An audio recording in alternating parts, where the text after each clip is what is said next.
On the proudest night of my son's life, a waitress gripped my arm so hard her knuckles turned white. "Sir, don't let him sign those papers. Please." I almost laughed. We were standing in the middle of a 200-guest celebration at the Forsyth Park mansion. My son had just graduated top of his class. But then I looked into her eyes and saw something that stopped me cold. Pure terror. 15 minutes later, I understood why. Before we go any further, I want to say thank you for being here with me. If this story has already caught your attention, take a second to leave a comment and tell me where you are watching from and what time it is in your part of the world right now. I always read them, and it truly means more than you know. And one important note before we continue. While this story is rooted in deep emotions and meaningful lessons, certain details have been shaped for storytelling purposes, to protect privacy and highlight the message behind it. Now, let us continue. I woke up that Saturday the same way I had woken up every morning for the past 6 years. Alone in a bed meant for two. The right side of the mattress was smooth, untouched, holding the shape of a woman who would never return to it.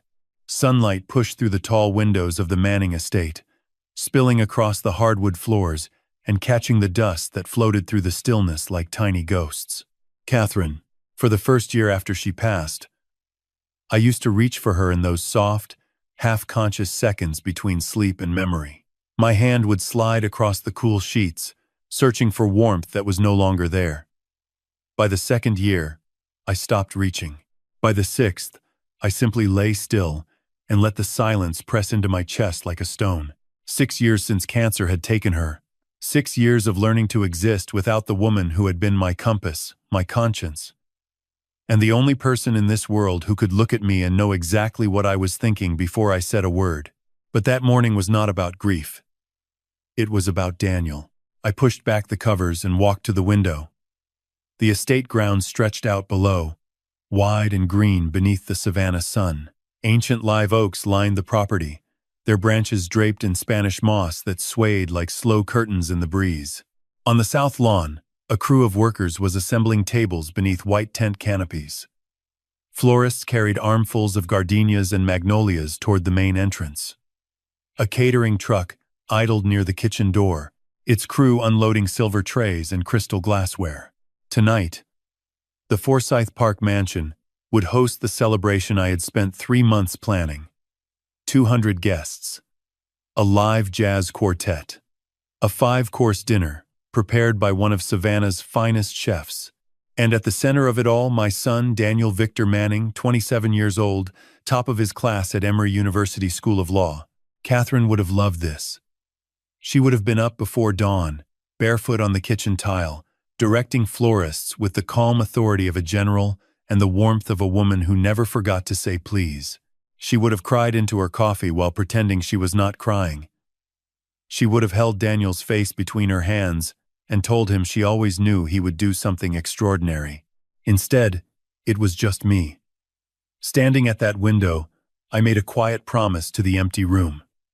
I will make sure he is ready, Catherine. I will protect him, the way you would have wanted. I did not know then what that promise would cost me. By late morning, the house hummed with activity. I climbed the stairs to the second floor and knocked on Daniel's door. The sound of music cut off abruptly. "Coming, Dad." I stepped inside and felt something shift in my chest. Daniel stood near the window, adjusting his tie in the mirror. He wore a navy suit that Catherine had picked out 2 years before she died. She had bought it a size too large, saying he would grow into it. She was right. He had grown into it perfectly. He turned to me with a grin so wide it made him look like he was 12 again. "Well, how do I look?" "Like your mother's son," I said. My voice caught, just slightly. His grin softened. "I wish she could see this." "She can." We stood there for a moment, neither of us speaking. Then I reached into my pocket and pulled out a small velvet box. "This was your grandfather's," I said, opening it. Inside was a gold watch, worn at the edges, the glass face scratched from decades of use. He gave it to me the day I started the company. told me that a man's word and his time are the only things that truly belong to him. I want you to have it. Daniel took the watch carefully, turning it over in his hands. His eyes glistened. Dad, I do not know what to say. You do not have to say anything. Just wear it tonight. And remember where you come from. He put the watch on, and I saw his jaw tighten the way it did when he was trying not to cry. He looked so much like Catherine in that moment that my chest ached. A knock interrupted us. The door opened and there she was. Sloane Whitfield stepped into the room wearing a cream-colored dress that looked like it had been designed specifically for her. Her dark hair was swept to one side, falling in soft waves over her shoulder. She smiled at Daniel first, the kind of smile that made a room feel warmer, and then turned to me. Good morning, Victor. The grounds look absolutely beautiful. You have outdone yourself. Thank you, Sloane. I had some help. She crossed the room and kissed Daniel on the cheek, her hand resting lightly on his arm. They looked perfect together. She was poised, articulate, well-educated, the kind of woman other fathers would have celebrated. So why did something inside me tighten? It was not anything I could name. Not a thought. Not even a feeling, exactly. More like a vibration, low and persistent, humming beneath the surface of an otherwise beautiful morning. I had felt dizzy twice already that day. A slight unsteadiness when I stood too quickly.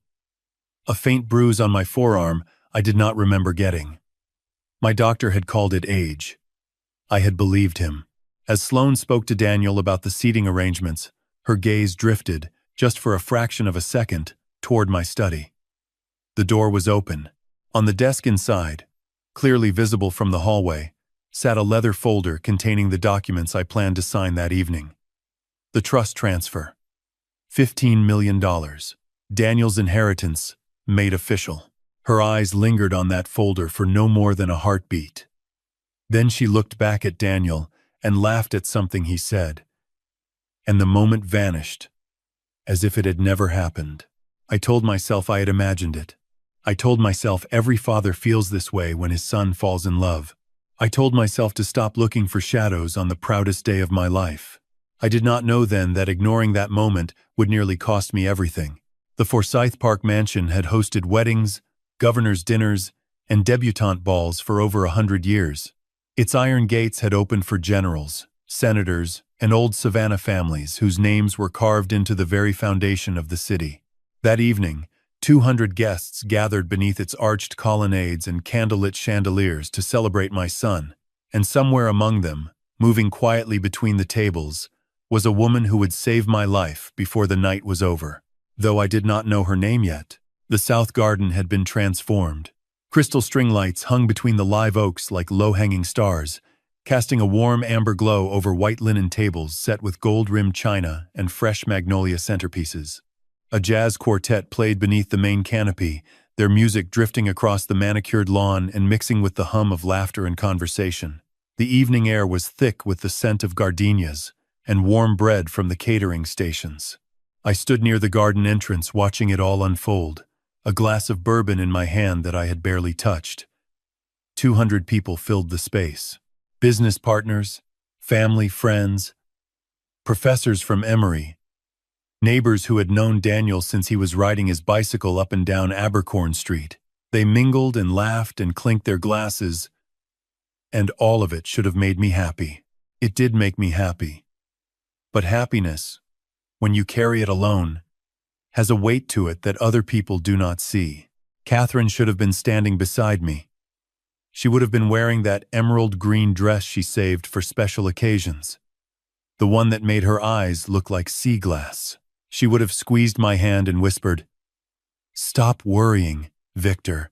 He is going to be wonderful." And I would have believed her, because I always believed her. She looks happy. He looks ready. You did good, Vic. I turned. My brother Thomas stood beside me, holding 2 glasses of bourbon. He was 3 years younger, an inch shorter, and had the kind of face that had never quite learned how to hide what it was feeling. Tonight it was showing pride. The same pride I felt. "Thank you, Tommy." He handed me a fresh glass and raised his own. To Daniel. To Daniel. We drank. Thomas glanced across the garden to where Daniel stood near the stage, surrounded by classmates and professors. Sloane was at his side, her hand resting on his arm, laughing at something one of the professors said. She looked effortless, graceful, like she had been born to stand in rooms like this. She is something, Thomas said, nodding toward Sloane. Daniel picked well. He did, I replied. But the words felt heavier than they should have. Across the lawn, I noticed a man I did not recognize approaching Daniel with a confident stride.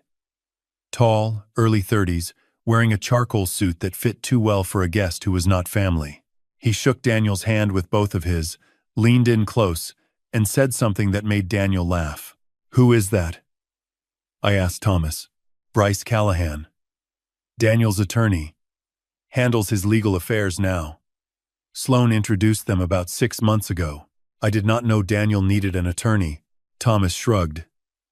"Smart kid planning ahead. Nothing wrong with that." I watched Bryce Callahan move through the crowd with the ease of someone who understood the value of being liked. He shook hands firmly, remembered names, complimented wives on their dresses. He was polished in a way that felt practiced, like a man who had studied charm the way other men studied law. At one point, he passed close to Sloane. Their eyes met for no more than a second. She gave the faintest nod, so subtle that anyone who was not watching closely would have missed it entirely. Then she turned back to Daniel and kissed his cheek. I filed it away. Told myself it was nothing. The microphone crackled to life, and the evening's master of ceremonies, a family friend named Walter Price, stepped onto the small stage beneath the main oak. "Ladies and gentlemen," he began, "it is my absolute pleasure to introduce tonight's guest of honor, a young man who graduated top of his class at Emory University School of Law. A young man whose mother, Catherine, would be bursting with pride if she could see him tonight. Please welcome Daniel Victor Manning." The applause was immediate and warm. Daniel climbed the steps to the stage, adjusting his tie with a nervous smile that reminded me so much of Catherine my chest physically hurt. He cleared his throat and looked out over the crowd. "Thank you all for being here tonight," he began, his voice steady but soft. "This degree has my name on it, but it belongs to a lot of people, to my professors who pushed me harder than I thought I could handle, to my friends who kept me sane when I wanted to quit." He paused. "To my mother, Catherine Manning, who is not here tonight, but who taught me that the measure of a person is not what they achieve. It is what they give back." The garden went silent. I felt Thomas's hand on my shoulder. "And to my father." Daniel's eyes found mine across the crowd. "Dad, you built everything we have with your own hands. You never asked for recognition. You never took shortcuts. You taught me that integrity is not something you talk about. It is something you live. Everything I am is because of you." I could not speak. My throat closed around something too large to swallow. 200 people were watching, and all I could see was my son standing in the light, wearing his grandfather's watch, honoring the woman we both loved. The applause washed over me like a wave. Thomas squeezed my shoulder. "Kathy is smiling right now, Vic. I promise you that." When the applause faded, Walter returned to the microphone. "And now, ladies and gentlemen, a very special moment. Victor Manning will join his son on stage to make an important announcement regarding the future of Manning Development Group." This was it. The moment I had planned for months. The trust transfer. $15 million. Officially placed in Daniel's name. The symbolic passing of a legacy that Catherine and I had built together from nothing. I straightened my jacket, set my bourbon on the nearest table, took one step toward the stage, then a second step, then a third, and that is when the fingers closed around my wrist, tight, trembling. A woman's grip, stronger than it should have been, fueled by something more powerful than muscle. I turned. She was short, dark-haired, dressed in the black and white uniform of the venue's catering staff. A name tag pinned to her chest read Rosa. Her face was flushed, her breathing was uneven, and her eyes held something I had seen only once before in my life, on the face of a doctor who had just told me my wife had 6 months to live. It was fear. Deep, genuine, unperformable fear. "Sir," she whispered, her accent faintly. "Central American."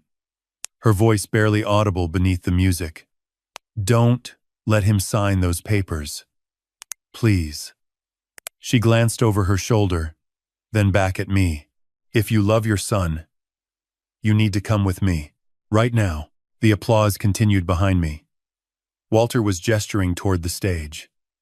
Daniel stood under the spotlight, smiling, waiting for his father. And a woman I had never met before was begging me to walk away from the proudest moment of my life. I should have pulled away. I should have smiled politely, told her I appreciated her concern, and stepped onto that stage where my son was waiting under the spotlight. Every rational thought in my body told me to do exactly that. But there was something in her eyes that would not let me go.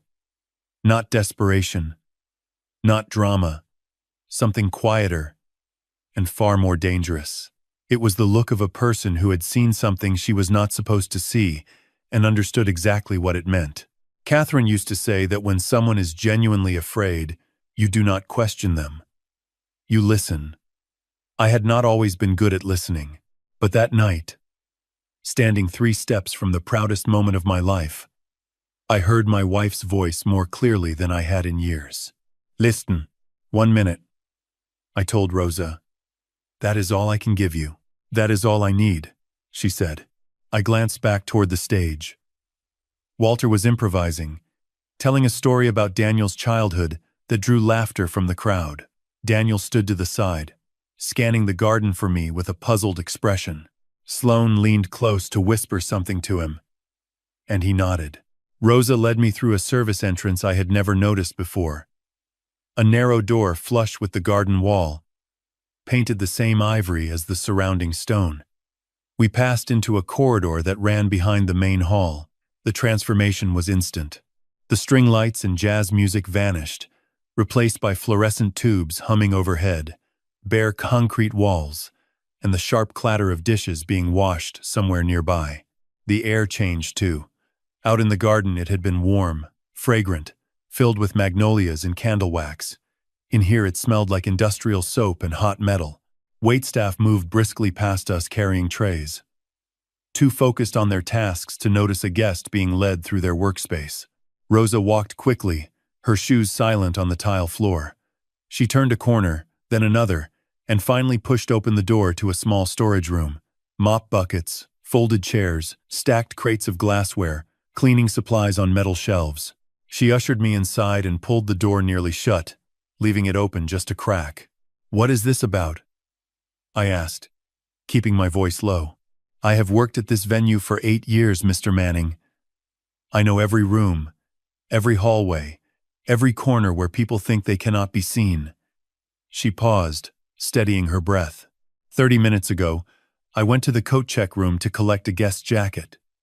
The door was partially open. I heard voices inside. I stopped. "Whose voices?" "The woman your son is with. And the man in the gray suit. The lawyer. Sloane. And Bryce." My stomach tightened, but I kept my expression even. "What did you hear?" Rosa opened her mouth to answer, but then her head turned sharply toward the corridor. She pressed a finger to her lips and leaned toward the crack in the door. Footsteps. 2 sets. One, clicking softly in heels. The other heavier, deliberate. Then voices. "You need to relax." A woman's voice. Smooth, confident, unhurried. "Sloane." "I am relaxed," a man replied. "Bryce. I just want to make sure we are on the same page before he signs." "We have been on the same page for 18 months, Bryce." Nothing has changed. They were close. Just outside the storage room, standing in the corridor no more than 10 feet from where I was hiding. I could hear the faint rustle of fabric as one of them shifted their weight. Once he signs tonight, Sloan continued, the trust unlocks. $15 million. Direct access. The number hung in the air like smoke. 15 million. My trust. Daniel's inheritance. And the company? Bryce asked. That takes longer. The old man needs to step aside first. My breath caught. The old man. She was talking about me. The words were casual, almost clinical, as if she were discussing a business projection rather than a human life. How long? Bryce pressed. I have been working on it for 3 months already. 3 months. The same 3 months during which Sloan had been living in my son's apartment, cooking meals, joining us for Sunday dinners, kissing me on the cheek and calling me Victor with that warm, easy smile. The blood thinners are doing exactly what they are supposed to do, she said. Her tone did not change. There was no hesitation, no lowered voice, no sign that what she was saying carried any moral weight at all. He has been dizzy, bruising easily. His own doctor thinks it is age-related. Another 6 months, maybe less. Heart failure, natural causes. No one will question it. The world stopped. Not figuratively, not poetically. It stopped. The fluorescent light above me seemed to freeze mid-flicker. The distant sound of dishes faded to nothing. Even my own heartbeat went silent for one terrible, endless second. Blood thinners. 3 months. She had been poisoning me. Every morning for the past 3 months, Sloan had arrived at the Manning estate with a bright smile and a tall glass of green smoothie. It is a new recipe, she had told me the first time. Spinach, ginger, turmeric. My nutritionist swears by it. Let me take care of you, Victor. And I had drunk it. Every single morning, I had thanked her for it. Every dizzy spell in the shower. Every bruise on my forearm that appeared from nothing. Every moment of lightheadedness that made me grip the kitchen counter and wait for the room to stop tilting. My doctor had looked at me with kind eyes and said, Victor, you are 61. These things happen. They had not happened. They had been done to me. Measured, calculated, and delivered in a glass by a woman who kissed my son goodnight and called me family. I pressed my back against the cold wall of the storage room and tried to breathe. My lungs felt like they had been filled with wet cement. Rosa was watching me. Her face was pale, her hand covering her mouth. She had heard it too. Both times now. Once before, when she had stumbled upon them in the coat check room. And now again, standing beside a man who had just learned that the woman his son loved was slowly, methodically, killing him. I wanted to scream. I wanted to burst through that door and wrap my hands around Sloan Whitfield's throat. I wanted to run to the garden and pull Daniel off that stage and shake him until he understood. But I could not move. Because my legs had stopped working, and because somewhere deep inside the part of my brain that still functioned, I understood something with terrible clarity. If I acted now, I would lose everything. Daniel would not believe me. Sloan would deny it. Bryce would back her story. And the only evidence I had was the trembling word of a waitress and the echo of a conversation in a service corridor.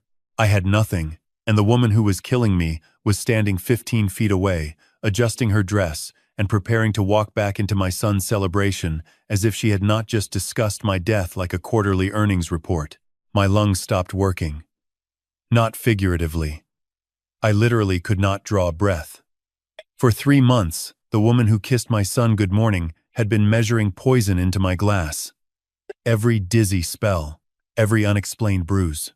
Every time my doctor said it is just age, Victor. It was not age. It was her.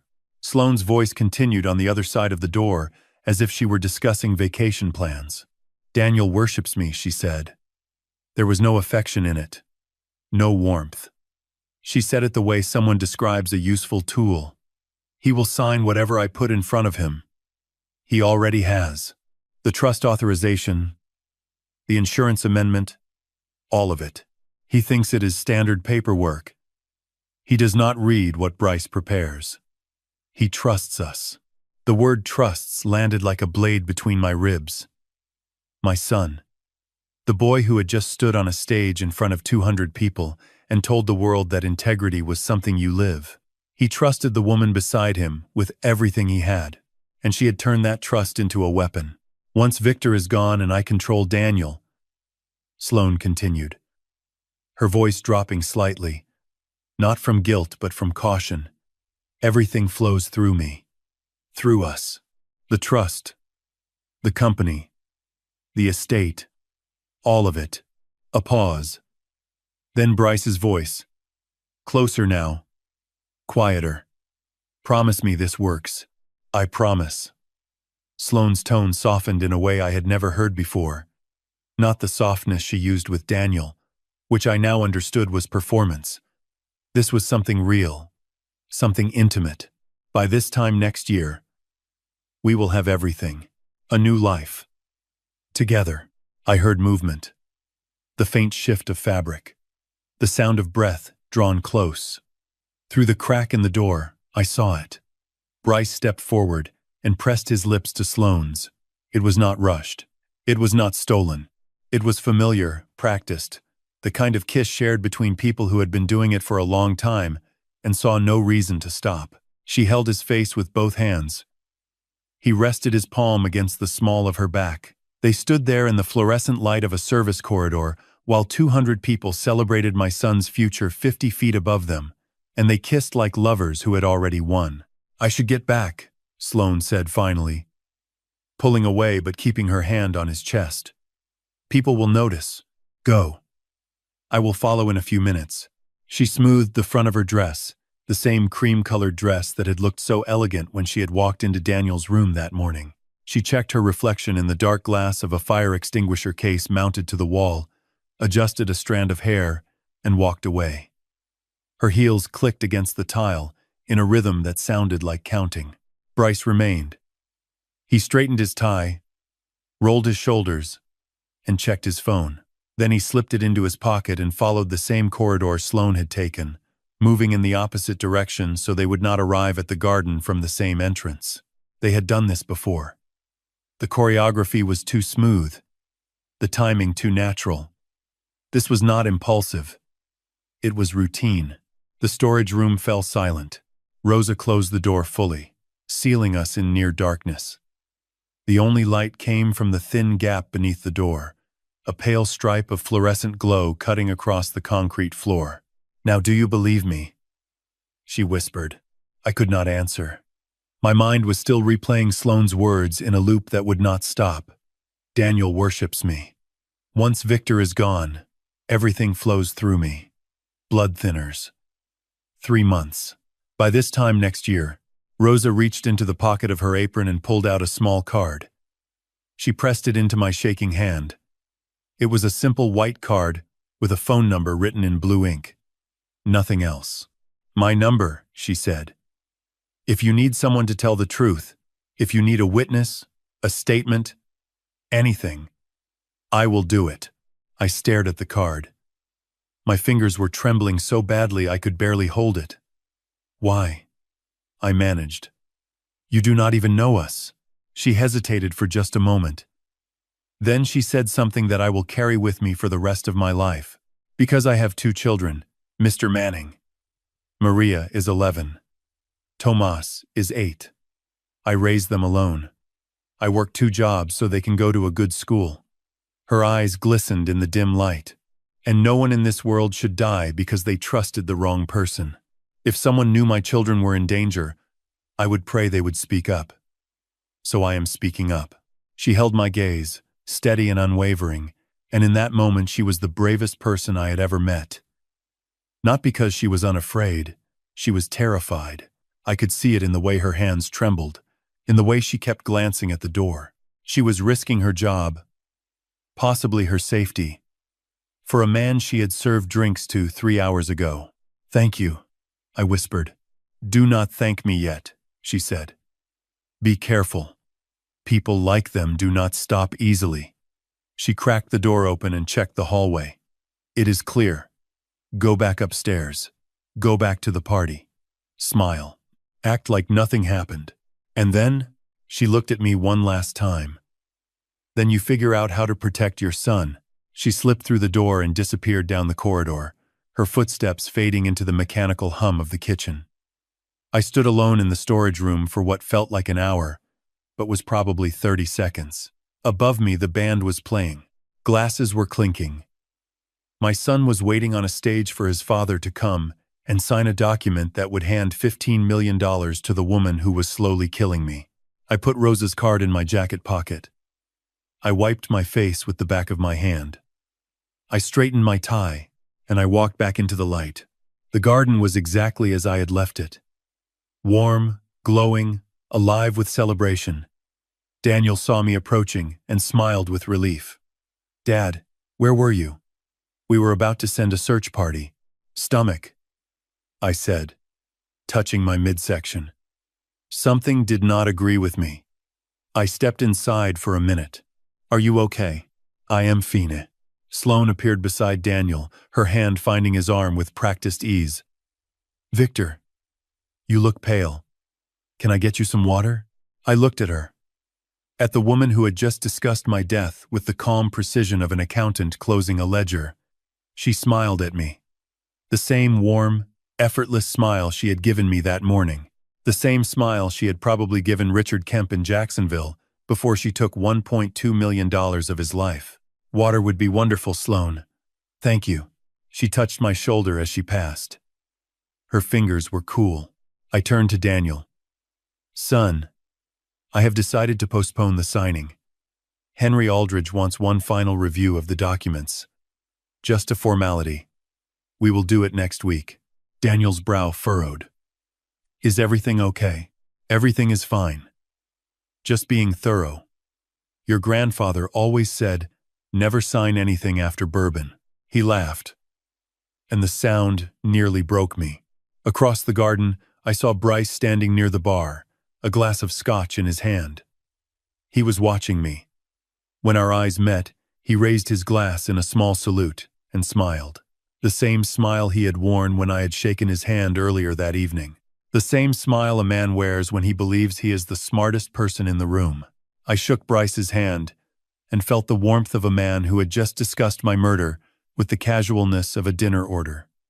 "Great party," he said. "It really is," I replied, and I smiled. Because that is what you do when you are standing in a room full of people who do not know that the celebration they are enjoying is built on a foundation of poison, fraud, and betrayal. The drive home passed in silence. Not the comfortable silence of a man enjoying the night air. The silence of a man whose reality had been dismantled in a storage closet and reassembled into something he did not recognize. Savannah at midnight was beautiful, in a way that felt almost cruel. Empty streets lined with live oaks, Spanish moss hanging motionless, gas lanterns flickering on wrought iron posts outside century-old homes. I drove past all of it and saw none of it. The Manning estate was dark when I pulled in. I shut off the engine and sat in the car for a long time, staring at the front door. When I finally went inside, the sound of my keys dropping onto the entry table echoed through the house like something falling in a cathedral. Everything was too large. The foyer, the hallway, the staircase, curving upward into shadow. This house had been built for a family. Now it held one man, and the ghost of everything he had failed to see. I climbed the stairs slowly. In the master bedroom, I loosened my tie and sat on the edge of the bed. Catherine's side was smooth, untouched for 6 years. I stared at the ceiling and waited for something to make sense. It did not. I moved to the study. Catherine's portrait hung above the fireplace, painted the year before her diagnosis. She was laughing in it. Head tilted slightly, eyes bright with the kind of joy that does not perform for anyone. Framed photographs lined the desk. Daniel at 5, holding a fish nearly as big as he was. Daniel at 12, covered in mud after his first football game. Daniel at 18, graduation cap crooked. Catherine's arm wrapped around his shoulders. I pulled the last photograph closer. Catherine looked directly at the camera, directly at me, with an expression that said, "I know you better than you know yourself." "You would have seen it," I whispered. "You would have known the moment she walked through our door." Catherine had instincts I never developed. She could read people the way musicians read sheet music. She would have watched Sloane pour that first smoothie and felt the dissonance. She would have seen through Bryce Callahan before he finished shaking her hand. But she was not here. And I had missed everything. I opened my laptop and began writing notes, assembling the pieces I had dismissed as harmless. Sloane arriving at the charity event where she met Daniel 18 months ago. A coincidence, I had thought. Now I understood it was placement. Bryce being introduced 6 months ago as Daniel's attorney. The best young lawyer in Savannah, Sloane had said. Now I knew he was not a lawyer at all. The smoothies beginning 3 months ago. "Let me take care of you, Victor." Every morning. The same glass. The same smile. The same poison. The casual questions. Sloane asking about the company's valuation at Sunday dinner. Bryce inquiring about what would happen if I became incapacitated. "Just making sure Daniel is protected," he had said. The insurance amendment 4 months ago. Daniel had mentioned it offhandedly. "Sloane is listed as my fiancé now." Bryce said it was standard, $8 million. I had not questioned it. The dizziness. The bruises. The fatigue. I blamed on age. The doctor visits that revealed nothing, because no one was looking for warfarin in a man who had no reason to be on blood thinners. The red flags had been there for months, lined up like signal flares on a dark highway, and I had driven past every one because my son was happy, and I wanted to believe the woman who made him happy was real. I closed the laptop and pressed my palms against my eyes. My phone buzzed. A text from Daniel. "Dad, tonight was the best night of my life. Thank you for everything. I love you." I read it 3 times. Each time, it cut deeper. My son was sleeping beside a woman who was systematically poisoning his father and dismantling his future. And he had no idea. "I am so proud of you, son. Your mother would be too. Get some rest. Love you." The clock read 2:15 in the morning. Sleep was not coming. Not tonight. By 3, I had moved from grief to something harder. Not anger exactly. Anger is hot and reactive. This was colder, more deliberate. The same feeling I had experienced 40 years ago when I started the company with nothing but a truck and a handshake. The understanding that no one was going to fix this for me. By 5, the first gray light of dawn bled through the study windows. I stood and looked out at the estate grounds. The same lawn where Daniel had learned to throw a football. The same garden where Catherine had planted roses every spring until her hands could no longer hold the trowel. I picked up my phone and made 3 calls. The first was to Henry Aldridge, my attorney for 30 years. "Henry, it is Victor. I need to see you today. It is urgent. What has happened? I cannot explain over the phone. Can you meet me at 9? Of course. The second was to Hank Morrison. Retired United States Marshal, Catherine's college friend. The man who had stood beside me at her funeral and said, "Anything you need. Vic. Anytime." I promised Kathy. I had never called in that promise until now. "Hank, I need your help. I need you to investigate 2 people. My son's girlfriend and his attorney." "How bad?" "Bad enough that I am calling you at 5 in the morning. I will be at Henry's office at 9. The third was to Thomas. "Tommy, I need you at Henry's office. 9 o'clock. Vic, what is going on? I will explain when I see you. Just be there." "I will." I set the phone down. Dawn crept across the ceiling. Slow and golden. Catherine's portrait caught the first light, and for a moment, she seemed to glow. I should have seen it sooner, I told her. But I see it now. The house was silent. But the silence had changed. It was no longer emptiness or grief. It was the silence before the first move in a very dangerous game. It was preparation. Henry Aldridge had represented the Manning family for 30 years. He had drafted the documents that built our company, written the trusts that protected our assets, and held Catherine's hand in the hospital when I could not stop shaking long enough to hold it myself. In all that time, across hundreds of meetings, I had never seen him lose the color in his face. Until that Monday morning. His office occupied the 12th floor of a glass and limestone building in Savannah's financial district. Floor-to-ceiling windows looked out over the Savannah River, where cargo ships drifted slowly toward the port. The room smelled of leather and old paper, lined with mahogany shelves holding decades of legal volumes. I had walked into this office hundreds of times and always felt steady. That morning I felt like the floor was made of water. Thomas was already there when I arrived, sitting rigidly in one of the leather chairs, his hands clasped between his knees. Henry stood near the window, phone pressed to his ear. He ended the call the moment he saw my face. "Peter." He crossed the room. "You look like you have not slept." "I have not." "Sit down. Tell me what happened." I sat. And I told him everything.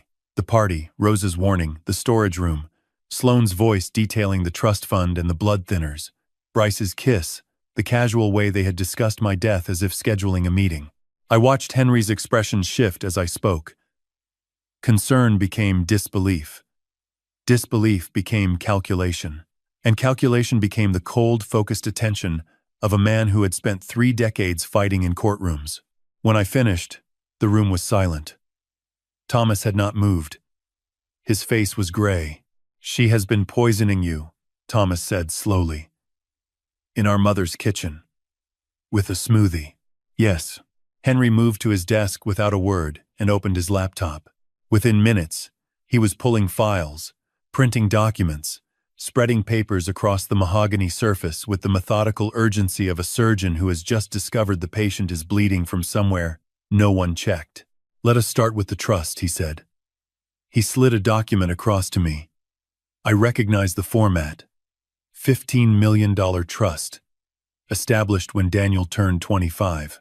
Standard distribution structure. But look here. He pointed to a clause near the bottom. 4 months ago, Bryce Callahan added language allowing an authorized representative to access the funds on Daniel's behalf with written consent. Daniel signed that consent? He did. Along with 6 other documents Bryce prepared over the past 4 months. Daniel believed they were routine paperwork related to his inheritance planning. Henry's jaw tightened. They were not routine. He pulled up a second file, life insurance, $8 million policy on your life. Original beneficiary was Daniel. 4 months ago, the beneficiary was changed. He turned the screen toward me. Sloane Whitfield. Listed as fiancé. My stomach dropped. Daniel told me that was standard. It is not standard. It is strategic. Thomas leaned forward. She changed the beneficiary on his father's life insurance, and he did not even question it? He trusted her, I said. He trusted both of them. There is more, Henry said.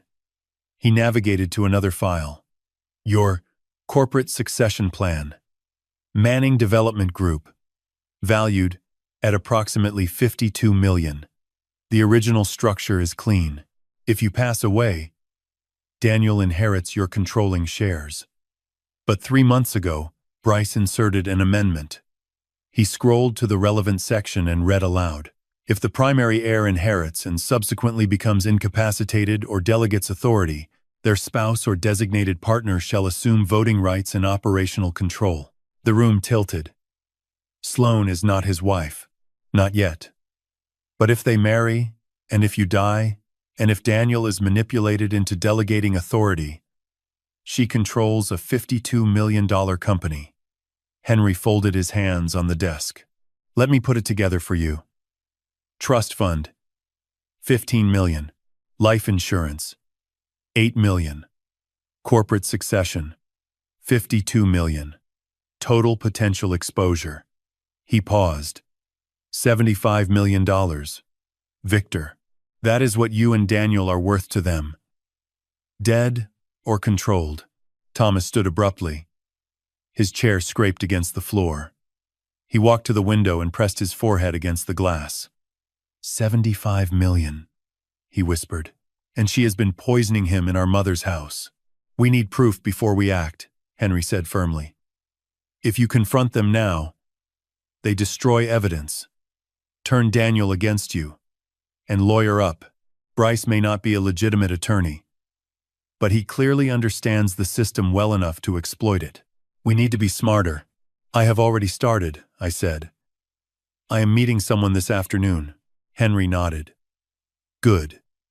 In the meantime, I will begin quietly auditing every document Bryce has filed on Daniel's behalf. If he forged signatures or misrepresented the amendments, that is criminal fraud on top of everything else. I left Henry's office carrying a folder thick with printouts and the weight of 75 million reasons why 2 people wanted me dead. At 2 that afternoon, I walked into a small cafe on River Street. The place was narrow and dim, tucked between an antique shop and a bookstore, the kind of establishment where conversations disappeared into the noise of espresso machines and tourists passing outside. I took a booth in the back corner. Hank Morrison arrived at exactly 2 o'clock.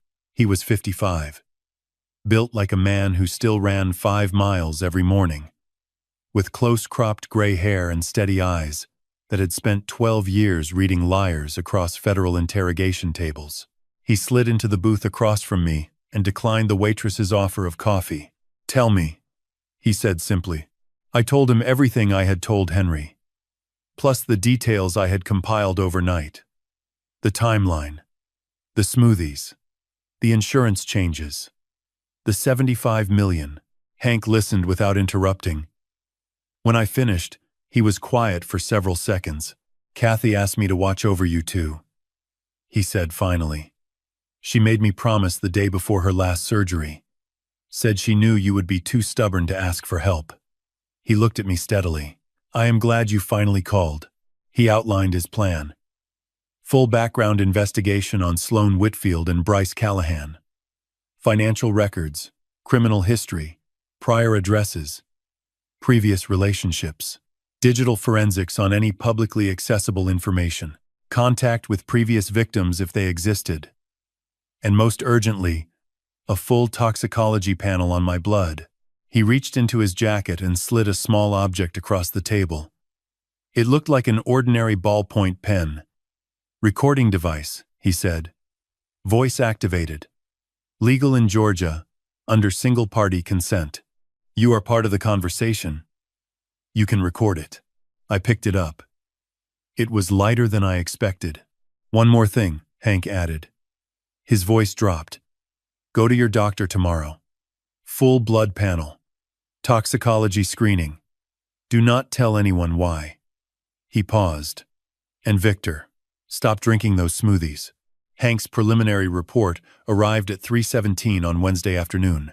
I know the exact time, because I had been refreshing my inbox every few minutes since lunch, the way a man waits for test results he already fears. When his name appeared in bold, my pulse jumped hard enough to hurt. The subject line read confidential findings. The attachment was password protected. I typed in the name of the cafe where we had met on River Street. The document unlocked. I read it once.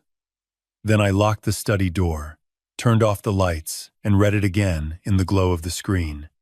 Because the woman who had been sleeping under my son's roof was not just a liar. She was a professional, Sloan Whitfield. Born and raised in Savannah. Her father, Gerald Whitfield, had been a mid-level real estate developer, with a name that once meant something in this city.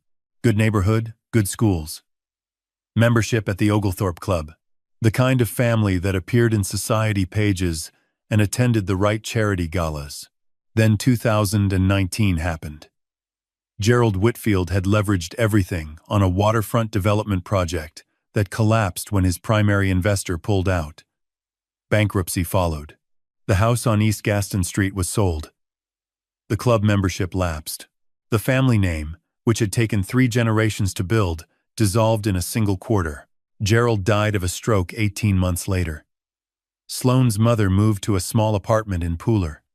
Sloan, who had been halfway through law school at the University of Georgia, dropped out. She was 25, broke, and watching the life she had been promised evaporate. That was where the story most people knew ended. Hank's report showed where the real story began. Jacksonville, Florida. 2021. Sloan relocated there under her own name and began working as an assistant at a wealth management firm. Within 3 months, she had identified a target. Richard Kemp, 58. Divorced. Owner of a regional logistics company, valued at $14 million. Sloan engineered a meeting at a client dinner. They began dating. Within 6 months, she had access to his personal accounts, his estate planning documents, and his trust. She took $1.2 million through a series of wire transfers disguised as investment repositioning. By the time Kemp realized what had happened, Sloan had vanished. He never pressed charges. Hank's notes said Kemp told his investigator he was too embarrassed to go public. A successful businessman conned by a woman half his age. He ate the loss and moved on. Sloan did not move on. She evolved. Hank's timeline showed she reconnected with Bryce Callahan 20 months ago. They had dated briefly in college before Gerald's bankruptcy. Bryce, it turned out, had his own trajectory of failure. He had practiced law in Tampa, Florida, until 2020, when the Florida bar revoked his license for misappropriation of client funds. $140,000 skimmed from an elderly client's estate. He avoided prosecution by repaying part of the amount, then disappeared. He resurfaced in Savannah 16 months ago under his real name but without disclosing his disbarment. He presented himself as a young attorney building a private practice. No one checked. Sloan introduced him to Daniel as a trusted legal professional.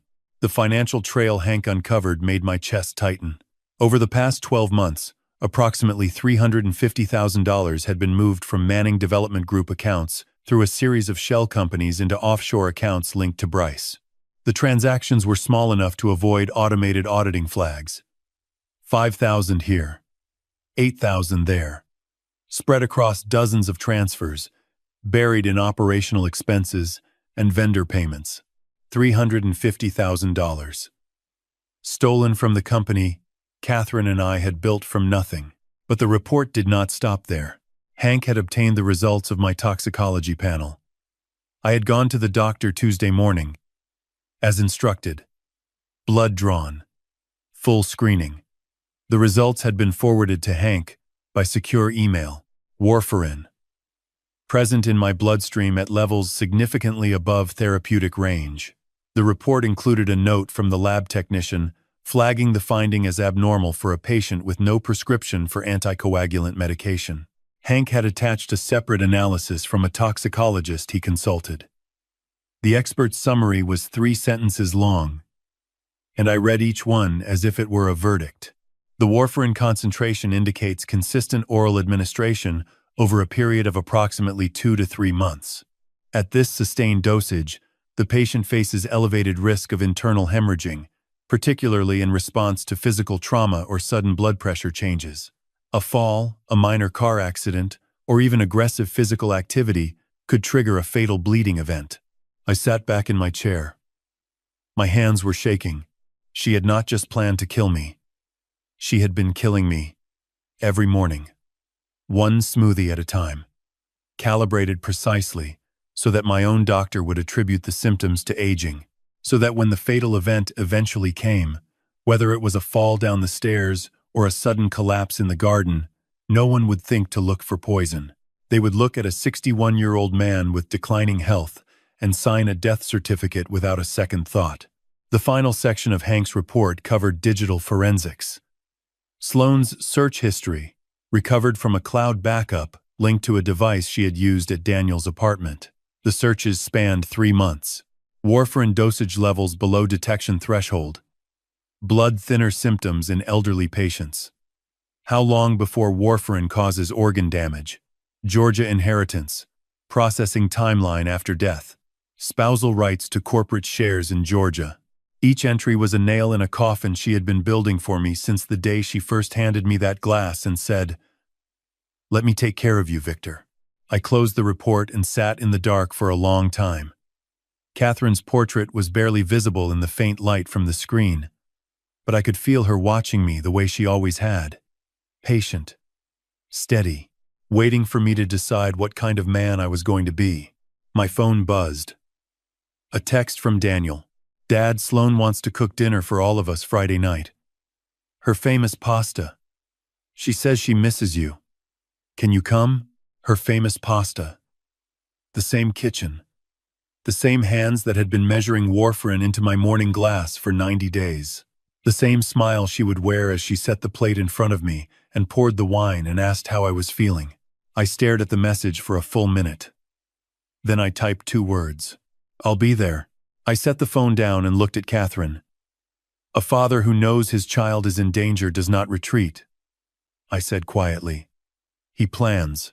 Friday evening, I sat at my son's dining table and watched the woman who had been poisoning me for 3 months serve pasta with a smile so warm it could have melted glass. I smiled back. I even complimented the sauce. Daniel's apartment occupied the 2nd floor of a restored Victorian on East Jones Street in the historic district. High ceilings, original crown molding, tall windows overlooking a courtyard tangled with jasmine and crepe myrtle. It was the kind of place young professionals in Savannah aspired to, charming and expensive. And I knew that the rent was being paid with money Bryce had siphoned from my company. Sloan greeted me at the door with a hug that lasted 2 seconds longer than necessary. Victor, I am so glad you came. Daniel has been talking about this all week. She smelled like rosemary and vanilla, the scent of a woman who wanted to seem domestic, trustworthy, safe. Would not miss it, I said. The recording pen was in my shirt pocket. I had clicked it once in the car. It was already running. Daniel appeared from the bedroom, still adjusting his collar, grinning the way he always did when the people he loved were in the same room. He hugged me tightly. Dad, thanks for coming. Of course, son. The apartment was warm with the smell of garlic and simmering tomato. Sloan moved between the kitchen and the dining area with practiced ease, setting plates, lighting candles, pouring wine. I watched her from the corner of my eye as she filled 4 glasses with a Sangiovese she said she had been saving for a special occasion. When she poured mine, she turned her back to me for just a moment. 1 second. Maybe 2. Her shoulders shifted in a way that had nothing to do with pouring wine. When she turned back, the glass was full, and her smile was flawless. I waited until she moved to the kitchen to check the pasta. Then I swapped my glass with the one she had set at the empty 4th place setting. Smooth. Silent. A lifetime of business negotiations had taught me to move without drawing attention. Dinner began.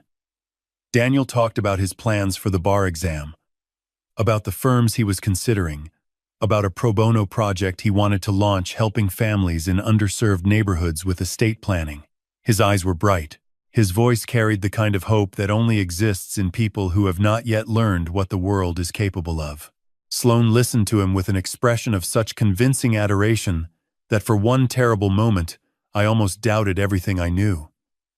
She touched his hand when he spoke. She laughed at his jokes. She looked at him the way Catherine used to look at me. And I had to remind myself that every gesture, every glance, every word was engineered. A knock at the door interrupted the 2nd course. That might be Bryce, Daniel said, standing. I mentioned we were having dinner. He said he might stop by. Of course he did. Bryce Callahan entered the apartment the way he entered every room, as if he owned it. Charcoal blazer, open collar. The kind of casual confidence that came from years of pretending to be someone he was not. He shook my hand firmly. Victor, good to see you. Sorry to crash the party. Not at all, I said. Pull up a chair. Sloan brought him a plate. He sat across from me. And for a moment, the 4 of us looked like exactly what they wanted the world to see. A family. A father, his son's girlfriend, and his son's trusted attorney, sharing a meal on a Friday night in one of Savannah's most beautiful neighborhoods. The conversation drifted. Bryce steered it gradually, the way a man steers a boat toward rocks while pointing at the horizon. He started with the company. How was business? How are the new developments progressing? Then he narrowed his focus. Victor, I have been thinking about the succession structure, he said, setting down his fork with studied casualness. Given your health concerns lately, do you think we should accelerate the transition timeline?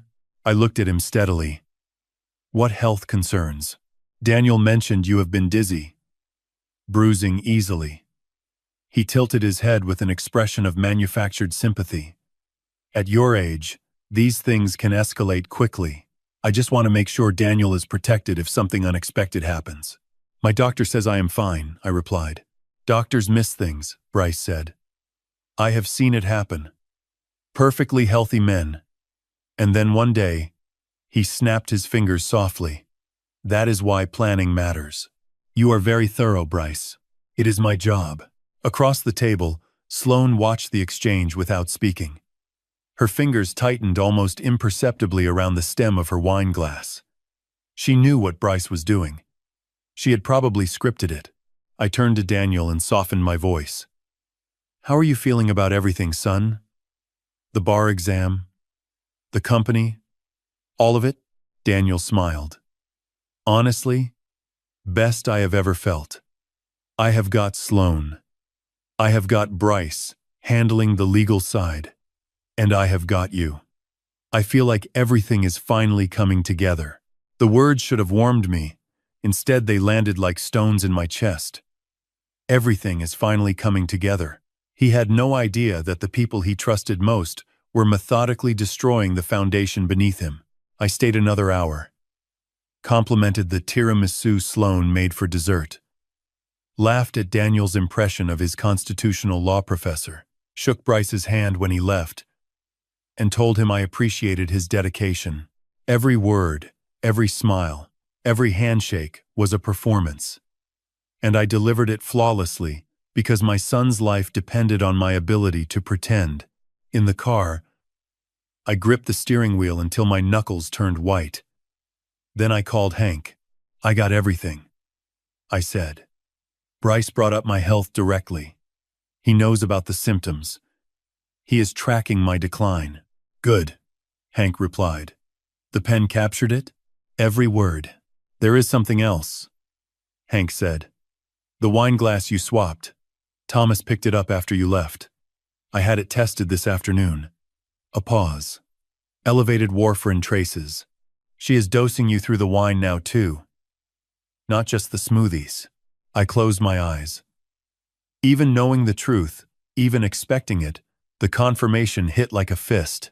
Victor, Hank continued, and his voice changed.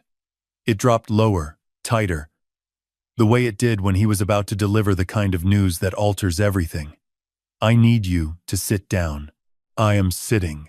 Bryce met with someone yesterday. Before your dinner. A man named Carl Jessup. 48 years old. Former pharmacist. Lost his license 3 years ago for selling controlled substances without prescriptions. He has been operating under the radar since then, providing hard-to-trace compounds to people who pay cash. My hand tightened on the phone. What did he provide? Potassium chloride. Injectable form. It causes cardiac arrest within minutes. Virtually undetectable in a standard autopsy, unless the medical examiner is specifically testing for it. The car was silent. The street was silent. The entire city of Savannah seemed to hold its breath. They are done waiting, Hank said quietly. They are not planning to let the warfarin finish the job. They are ready to kill you outright. I stared through the windshield at the dark canopy of oaks lining East Jones Street. Somewhere behind me, in that beautiful apartment with the jasmine courtyard, my son was clearing dinner plates with a woman who had just served his father poisoned wine, and the man she called his attorney was arranging the purchase of a chemical designed to stop my heart. How long do we have? I asked. Based on the pace they are moving. Days. Maybe a week. Then we move faster. Victor, this changes everything. This is not financial fraud anymore. This is premeditated murder. I know exactly what it is, I said. And I know exactly what I am going to do about it. I had rehearsed the conversation 100 times in my head. I had prepared every word, every document, every pause. I had practiced tone and sequencing with Hank over the phone until the sentences lost their texture and became mechanical. None of it mattered, because nothing prepares a father for watching his son's face shatter. Sunday evening. I stood in the kitchen of the Manning estate making Catherine's pot roast. Her recipe, handwritten on a yellowed index card, I kept in the drawer beside the stove. Rosemary, garlic, slow-roasted carrots, red wine reduction. It was the meal she had made for every important occasion in our family. Daniel's first day of school.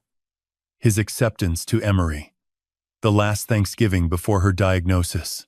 If I was about to dismantle my son's world, I wanted his mother's presence in the room. Even if it was only in the smell of rosemary and the memory of her hands moving across this same counter. Daniel arrived at 7. He came through the front door the way he always did. He appeared in the kitchen doorway, jacket over one arm, face bright with the uncomplicated happiness of a young man who believed his life was exactly where it was supposed to be. He hugged me. I held on a second longer than usual. We ate slowly. He talked about the bar exam prep, about a hiking trip he and Sloan were planning for the fall, about a partner at one of the downtown firms who had expressed interest in hiring him. His voice filled the dining room the way Catherine's used to, warm and alive, and completely unaware of the weight pressing down on the man across the table. After the second helping, I set my fork down. "Daniel," I said quietly, "I need to talk to you about Sloan." And Bryce. His smile faded. Not all at once, but in stages, like light leaving a room when clouds move across the sun. "What about them? I need you to listen all the way through. Please." He put his fork down carefully. His eyes searched my face. "Dad, what is going on? Have you noticed anything unusual? Anything that did not quite make sense? You are scaring me." I reached beside my chair and picked up the folder Hank had prepared. It was thick, neatly organized, tabbed with colored dividers. I set it on the table between us. At the graduation party, a woman who works at the venue warned me about Sloan. She led me to a back corridor. I overheard Sloan and Bryce talking. Daniel blinked. "You were hiding? At my graduation party?" "It was not like that." "What did you supposedly hear?" "They were discussing the trust fund. The $15 million. Sloan said you would sign whatever she put in front of you. She said I needed to step aside." And Daniel, I paused because the next words were the hardest I had ever spoken to my son. "She has been poisoning me. Blood thinners in the smoothies she makes every morning. For 3 months." The color drained from his face. Then it came back, darker, flushed with something I had never seen directed at me before. Anger. "You are telling me," he said slowly, "that you eavesdropped on my girlfriend and then hired someone to investigate her." "I hired Hank Morrison, Catherine's friend. He is a former United States Marshal. I know who Hank is." Daniel's voice rose. "You hired a federal investigator to spy on the woman I love. I hired him to save your life." "Save me from what? From being happy? From being robbed? From being manipulated? From losing everything your mother and I built?"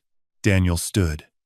His chair scraped against the hardwood floor, the sound sharp and ugly in the quiet room. "Open the folder," I said. "Please, just look at it." "I am not looking at it." Sloan's real name is Sloan Whitfield. Her family went bankrupt in 2019. In 2021, she moved to Jacksonville and stole $1.2 million from a man named Richard Kemp through a romance scam. Bryce Callahan had his law license revoked in Florida for stealing from a client. He has been siphoning $350,000 from our company through offshore accounts, and the warfarin in my blood. Stop. My toxicology results confirmed it, Daniel. Someone has been administering blood thinners to me without my knowledge. Your own doctor can verify it. This is not speculation. This is medical fact. He was shaking now, Not from cold, from something being torn apart inside him that he was not ready to let go of. "You always do this," he said, his voice cracking. "You always have to control everything. This is not about control. It is always about control with you." His eyes were wet. Mom knew it. She told me. She said you could never just let things be. She said you needed everything and everyone under your thumb, and that is why she was miserable the last years of her life. Because of you. The words hit me like a physical blow. I actually stepped backward. My hand found the edge of the table for balance. "That is not true," I whispered. "It is true." Tears ran down his face. "And now I have finally found someone who loves me. Someone who actually believes in me. And you cannot stand it. So you hire investigators and build a case and try to tear her apart because you cannot accept that I do not need you anymore. Daniel, please. Mom would be ashamed of you." 5 words. 5 words that cut deeper than anything Sloan or Bryce had ever planned. Because they came from my son. And because some small, terrified part of me wondered if they might be true. He grabbed his jacket from the chair. "When you are ready to apologize, let me know. Until then, do not contact me." The front door slammed. The sound reverberated through the house, like the closing of something permanent. I stood in the dining room and listened to his car start, to the tires on gravel, to the engine fading down the oak-lined driveway until there was nothing left but silence. Catherine's pot roast sat on the table, barely touched. The folder lay exactly where I had placed it. Unopened. Unread. The evidence that could save his life, sitting 3 feet from where he had been sitting, and he had refused to look at it. My phone buzzed. A text from Sloan. "Victor, Daniel told me everything. I understand you are protective, and I respect that. I love your son more than anything. I hope we can work through this as a family." I stared at the screen. She already knew. Daniel had gone straight to her, told her everything I had said, and she had responded within minutes with a message so perfectly calibrated it could have been written by a public relations firm. She was not panicking. She was positioning. 20 minutes later, another buzz. "Hank, they know you are investigating. Bryce just called Carl Jessup." My chest tightened. "What did he say?" He said 2 words. Hank paused. "Move up." Move up what? Whatever they were planning. The timeline just compressed. Bryce told Jessup to have everything ready by this weekend. This weekend. 5 days away. Maybe fewer. I sank into the chair Daniel had vacated. The house was enormous and empty around me. Catherine's pot roast cooled on the table. The folder of evidence sat, untouched. And somewhere across Savannah, the woman my son loved was recalibrating her plan to kill me because I had made the mistake of trying to save him too soon. I had tried to protect my son, and in doing so, I had given them a reason to move faster. The evidence was real. The danger was real. And now the clock was running. Monday morning broke gray and heavy over Savannah. Victor had not slept more than 2 hours. He sat at the kitchen table at 6, coffee untouched, staring at Dr. Chen's lab report on his phone. 9 times therapeutic dose. Potassium chloride. Cardiac arrest within 12 hours. The numbers read like a countdown that had almost reached 0. At 8:15, he drove downtown to Henry Aldridge's office. The elevator doors opened on the 12th floor, and Henry was already standing, hands in his pockets, face drawn. "I read Chen's report at midnight," Henry said. Sat with it for an hour, before I could form a sentence. Hank Morrison arrived 5 minutes later. He carried a leather folder, thick with printed surveillance logs, and placed it on the conference table without ceremony. Behind him came a woman Victor had never met. Mid-40s. Dark hair pulled back. Badge clipped to her belt. "Victor, this is Detective Amanda Park," Hank said. "Chatham County Major Crimes. 22 years on the force. I trust her with my life." Amanda shook Victor's hand. Her grip was firm, her eyes direct. "Mr. Manning, I've reviewed the materials Hank provided. The toxicology report alone gives us probable cause. But probable cause and a conviction are different animals. She sat down and opened a notebook. Sloan Whitfield is careful. Bryce Callahan is careful. If we move too early, they destroy evidence, lawyer up, and walk. I've seen it happen. So what do you propose? Victor asked. Amanda looked at Hank. Hank nodded. We propose you die, Amanda said. The room went silent. She let the words settle before continuing. Not actually, but convincingly enough that Sloan and Bryce believe their plan succeeded. A staged medical emergency. You collapse at home or in public. Paramedics rush you to Memorial Health. Doctor, Chen admits you to the cardiac unit under restricted access. The hospital lists your condition as critical. Henry leaned forward. And then we watch, Amanda said. When a poisoner believes the victim is dying, they do one of two things. They either run, which gives us flight evidence and a warrant, or they come to finish the job, which gives us attempted murder on camera, in a controlled environment, with witnesses. Victor studied her face. There was no hesitation in it. How long would I need to stay in the hospital? 2 weeks minimum. Possibly 3. Long enough for Sloan to feel safe. Long enough for Bryce to make mistakes. Hank opened his folder. While Victor is in the hospital, my team continues digital surveillance.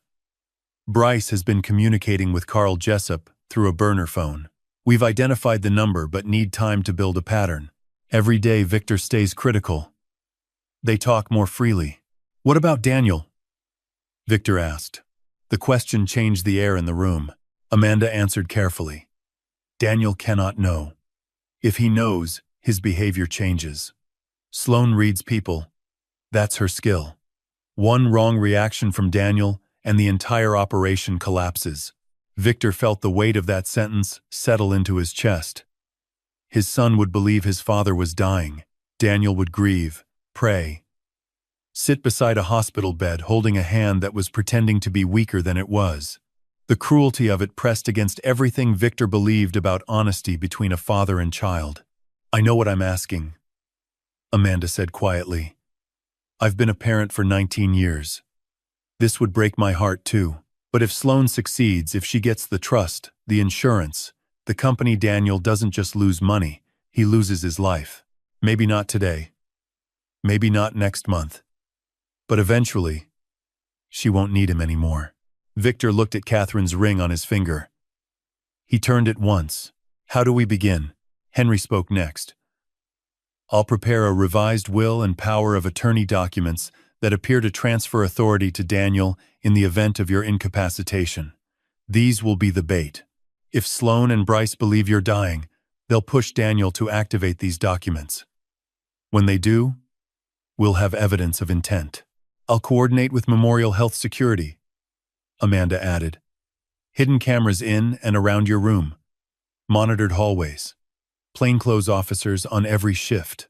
If anyone approaches you with harmful intent, we'll have it recorded from 3 angles. Hank slid a timeline across the table. Wednesday, you collapse. Thursday morning, the hospital issues a family notification. By Friday, Sloan hears the news through Daniel. We estimate first contact from Bryce to Carl within 48 hours. Victor read the timeline slowly. Each entry was precise times, locations, personnel, contingencies. Hank had built it the way Catherine used to build lesson plans. Thorough, sequential, leaving nothing to chance. There's one more element, Hank said. Rosa Dominguez. She started all of this. I want to bring her in as an additional witness. She heard the original conversation at the mansion. Her testimony connects Sloan and Bryce to premeditation. Where is she now? Victor asked. Still working catering jobs in Savannah. Single mother, 2 kids. She's scared, but she's willing. I spoke to her last night. Victor nodded slowly. Rosa had risked her livelihood to grab a stranger's wrist and say 5 desperate words. She deserved to be part of how this ended. Henry gathered the documents. Amanda closed her notebook. Hank, Zipped the folder. Wednesday morning, Amanda confirmed. 9 o'clock. You'll be at the Savannah Civic Center for a routine business meeting. You'll feel chest pain. You'll collapse. Paramedics will arrive in 4 minutes. From that moment, Victor Manning is a dying man. Victor stood and walked to the window. 12 floors below, the Savannah River moved brown and slow beneath the morning clouds. Somewhere across this city, his son was waking up next to a woman who had tried to kill his father with a glass of orange juice. 2 weeks of silence. 2 weeks of letting Daniel believe the worst. 2 weeks of lying still, while the people who wanted him dead revealed themselves. He turned back to the room. Wednesday, he said. I'll be ready. Wednesday morning arrived with bright sun and a breeze that carried salt from the river. Victor dressed slowly. Gray suit. White shirt. Catherine's cufflinks, the silver pair she had given him on their 30th anniversary. He stood before the bathroom mirror and studied the man looking back. 61 years old. Lines around the eyes. Thinning hair at the temples. A face that had learned to carry weight without showing it. Today, that face would need to perform the most convincing lie of his life. He ate breakfast alone. Toast, black coffee, a sliced pear. The house was quiet in the way it always was now. Not peaceful, but hollow. Catherine's absence filled every room like a scent that never faded. At 8:20, his phone buzzed. Hank Morrison. One word. Confirmed. The paramedic team was in position. Dr. Sarah Chen was on standby at Memorial Health. Detective Amanda Park had 2 plainclothes officers inside the Savannah Civic Center and 1 unmarked car outside. Hidden cameras were already active in the hospital room 4th floor, cardiac unit, room 412. Victor picked up his keys, paused at the hallway portrait of Catherine, and whispered, "Here we go." The Savannah Civic Center hummed with Monday morning energy. Victor had scheduled a routine quarterly meeting with 3 contractors from Manning Development Group. Normal business. Normal setting. The kind of event no one would question. He arrived at 8:55 and shook hands in the lobby. Thomas was there playing his role as concerned brother, unaware of the exact timing but briefed on the plan. Henry Aldridge sat in the back row, pretending to review documents on his tablet. The meeting began at 9. Victor stood at the head of a long mahogany table, projector glowing behind him, 12 people listening. He discussed Q3 revenue, the Wilmington Island development, permit delays on the Hutchinson project. His voice was steady. His hands were calm. At 9:23, he stopped mid-sentence. He placed one hand flat on the table. The other rose to his chest. His breath shortened, not difficult to fake, because the fear underneath was real. His vision narrowed. He let his knees soften. "Victor?" Thomas stood immediately. Victor gripped the table edge. His face drained of color, partly performance, partly the genuine terror of surrendering control. He tried to speak, managed one word, chest, and then his legs buckled. He hit the floor on his left side. The room erupted. Thomas knelt beside him, shouting his name. A contractor called 911. Henry Aldridge moved to the door, blocking unnecessary traffic, his face a mask of rehearsed panic. A woman Victor did not know pressed her jacket under his head. Victor kept his eyes half closed. His breathing was shallow and deliberate. He could hear everything. Chairs scraping, voices overlapping, someone crying. Thomas repeating, "Stay with me, Vic. Stay with me." The paramedics arrived in 3 minutes and 40 seconds. 2 men and a woman, all briefed by Hank. They moved with genuine urgency, strapping monitors, inserting an IV line with saline, lifting Victor onto a gurney. The oxygen mask covered his face. Through its plastic edge, he watched the ceiling tiles of the Civic Center scroll past like a slow film. The ambulance ride lasted 11 minutes. One paramedic, a young man named Davis, leaned close and murmured, "Vitals look perfect, sir. You're doing great." Victor blinked once in acknowledgement. At Memorial Health, he was wheeled through a side entrance directly to the 4th floor. Dr. Chen met the gurney, clipboard in hand, expression professionally grave. Nurses moved around him with efficient choreography. Within 20 minutes, Victor Manning was lying in room 412, connected to monitors that beeped softly. An IV drip feeding saline into his arm. The door closed to all visitors except approved personnel. The room was private. Pale blue walls, a single window facing east, white curtains half drawn. A camera the size of a shirt button sat in the smoke detector above the door. A second camera hid inside the television mount. A third was embedded in the nurse call panel beside the bed. Amanda Park appeared at 10:15, dressed as a hospital administrator. Badge. Lanyard. Clipboard.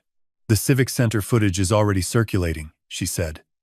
Local news picked it up. Savannah developer collapses. During meeting. By noon, everyone in this city will know. Including Sloan, Victor said. Especially Sloan. At 11:40, Victor's phone, now monitored by Hank's team, received a call from Daniel. Victor answered with a voice he had practiced. Thin. Slow. Fragile. "Dad? Oh God. Dad. Thomas just called me. Are you okay? What happened? I'm at Memorial, son. Cardiac unit. They're running tests. I'm coming right now." Daniel. Victor paused, letting silence do the work. "I'm tired, son. Very tired." Daniel's breathing broke on the other end. "I'll be there in 20 minutes. Don't go anywhere, okay? Just stay." The line went dead. Victor set the phone on the blanket and stared at the ceiling. The fluorescent light above him buzzed faintly. Somewhere down the hall, a machine beeped in rhythm with someone else's heartbeat. He had just heard his son's voice crack with fear. That sound would stay with him longer than any poison, any document, any betrayal. The sound of a child terrified of losing his father, and the knowledge that the father had caused that terror deliberately, strategically, necessarily. Catherine would have understood. She would have hated it. But she would have understood. Daniel arrived at 12:03. Victor heard him before he saw him. Fast footsteps. A nurse's voice saying, "Family only, sir." Daniel's reply, "I'm his son." The door opened. Daniel's face was pale, eyes red. He crossed the room in 3 steps, took Victor's hand, and held it. "I'm here, Dad." Victor squeezed his son's fingers. The monitors beeped. The cameras recorded. And somewhere across Savannah, a woman named Sloan Whitfield was learning that the man she had tried to kill was finally dying. The trap was set. The first 2 days passed in careful monotony. Victor lay in room 412 and learned the rhythms of a hospital pretending to keep a man alive. Nurses rotated every 8 hours. Dr. Chen visited twice daily, adjusting IV bags that contained nothing but saline and vitamins, speaking loudly enough for any listener about cardiac enzyme levels and ventricular irregularities. The monitors beside Victor's bed displayed numbers that Hank's technician had calibrated to show a heart in slow decline. Daniel came every morning and every evening. He brought magazines Victor did not read. Coffee Victor pretended was too strong. And silence that neither of them knew how to fill. On Thursday night, Daniel sat in the chair beside the bed for 3 hours without speaking. He held his father's hand and watched the monitors as though willpower alone could keep the numbers stable. Victor wanted to tell him everything. The urge sat in his throat like a stone. But Amanda's words held firm. One wrong reaction from Daniel, and the entire operation collapses. So Victor squeezed his son's hand and said nothing. On Friday morning, Hank called from a burner phone. Bryce contacted Carl Jessup last night. 11:14 p.m. 47-second call. Hank's voice was flat, precise. He said, and I quote, "The old man is circling the drain. Start preparing the documents. We move the moment he flatlines or gets declared incompetent." Victor closed his eyes. Circling the drain. He was a human being reduced to a countdown in another man's schedule. What about Sloan? She searched. Cardiac arrest survival rate over 60 at 2 a.m. Then Georgia. Power of attorney. Medical incapacity. Then spousal rights inheritance, pending marriage. She's not even married to Daniel yet. No. But she's planning to be. Fast. My guess she pushes Daniel toward a quick engagement within days. A fiancé with a signed power of attorney has nearly the same legal standing in certain emergency provisions. Victor processed this. The chessboard was becoming visible every piece, every trajectory. One more thing, Hank added. She's coming to visit you today, Daniel told her this morning. She asked to bring flowers. Sloan Whitfield arrived at 2:17 p.m., carrying white lilies. Victor watched her enter through half-closed eyes. She wore a cream blouse, minimal jewelry, no makeup heavier than necessary. Her expression was soft, concerned, tender. The face of a woman visiting her boyfriend's dying father. She had rehearsed it the way an actress rehearses blocking. Every angle considered. Victor. Her voice was gentle. She placed the lilies on the windowsill and pulled a chair close to the bed. Daniel told me what happened. I've been so worried. That's kind of you, Sloan. She reached for his hand. Her fingers were cool and steady. No tremor, no hesitation. Victor let her hold his hand and studied her face at close range. The slight tilt of her head, the measured softness in her eyes, the way her lips curved into sympathy without reaching genuine emotion. She was, he realized, extraordinarily good at this. The doctors say it could be weeks, Victor said, keeping his voice thin. Or it could be tomorrow. They don't know. Don't talk like that. She squeezed his hand. You're strong. Catherine always said you were the strongest man she knew. The mention of Catherine's name from this woman's mouth nearly broke Victor's composure. He felt his jaw tighten and turned it into a cough. The monitors beeped. Sloan glanced at them with an expression that could have been concern or calculation. Daniel needs you, she continued. We both do. I want you to know whatever happens, I'll take care of him. I promise you that. The words landed precisely where she intended them. A dying father's comfort. A future daughter-in-law's devotion. A promise that carried, beneath its surface, the architecture of theft. That means a lot, Victor whispered. She stayed for 40 minutes.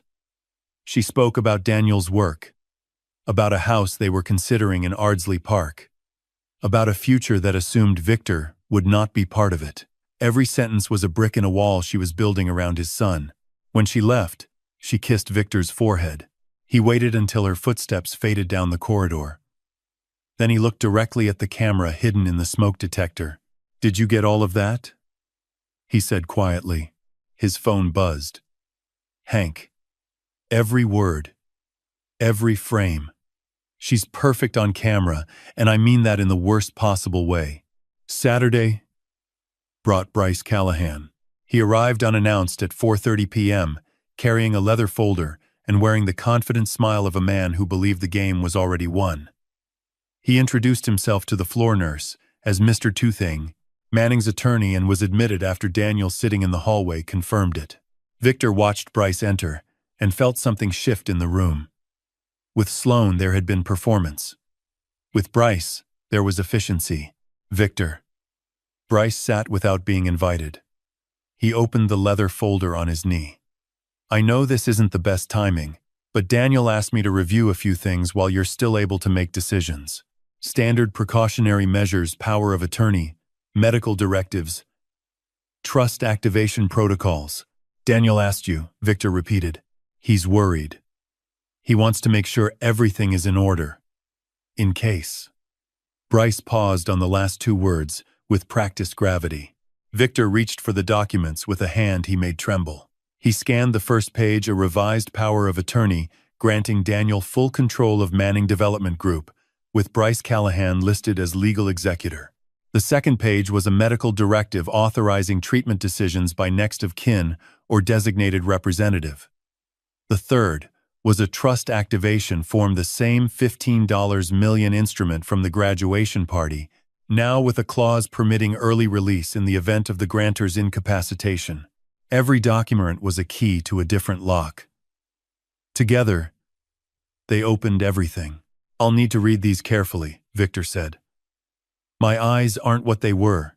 Of course. Take your time. Bryce's smile did not waver. I'll come back Monday. He stood, shook Victor's limp hand, and walked out. His footsteps were unhurried. A man in no rush because he believed time was on his side. Victor waited 60 seconds. Then he pressed the nurse call button, the one Hank had rewired to alert Amanda Park's team directly. Amanda arrived within 8 minutes. Victor handed her the folder.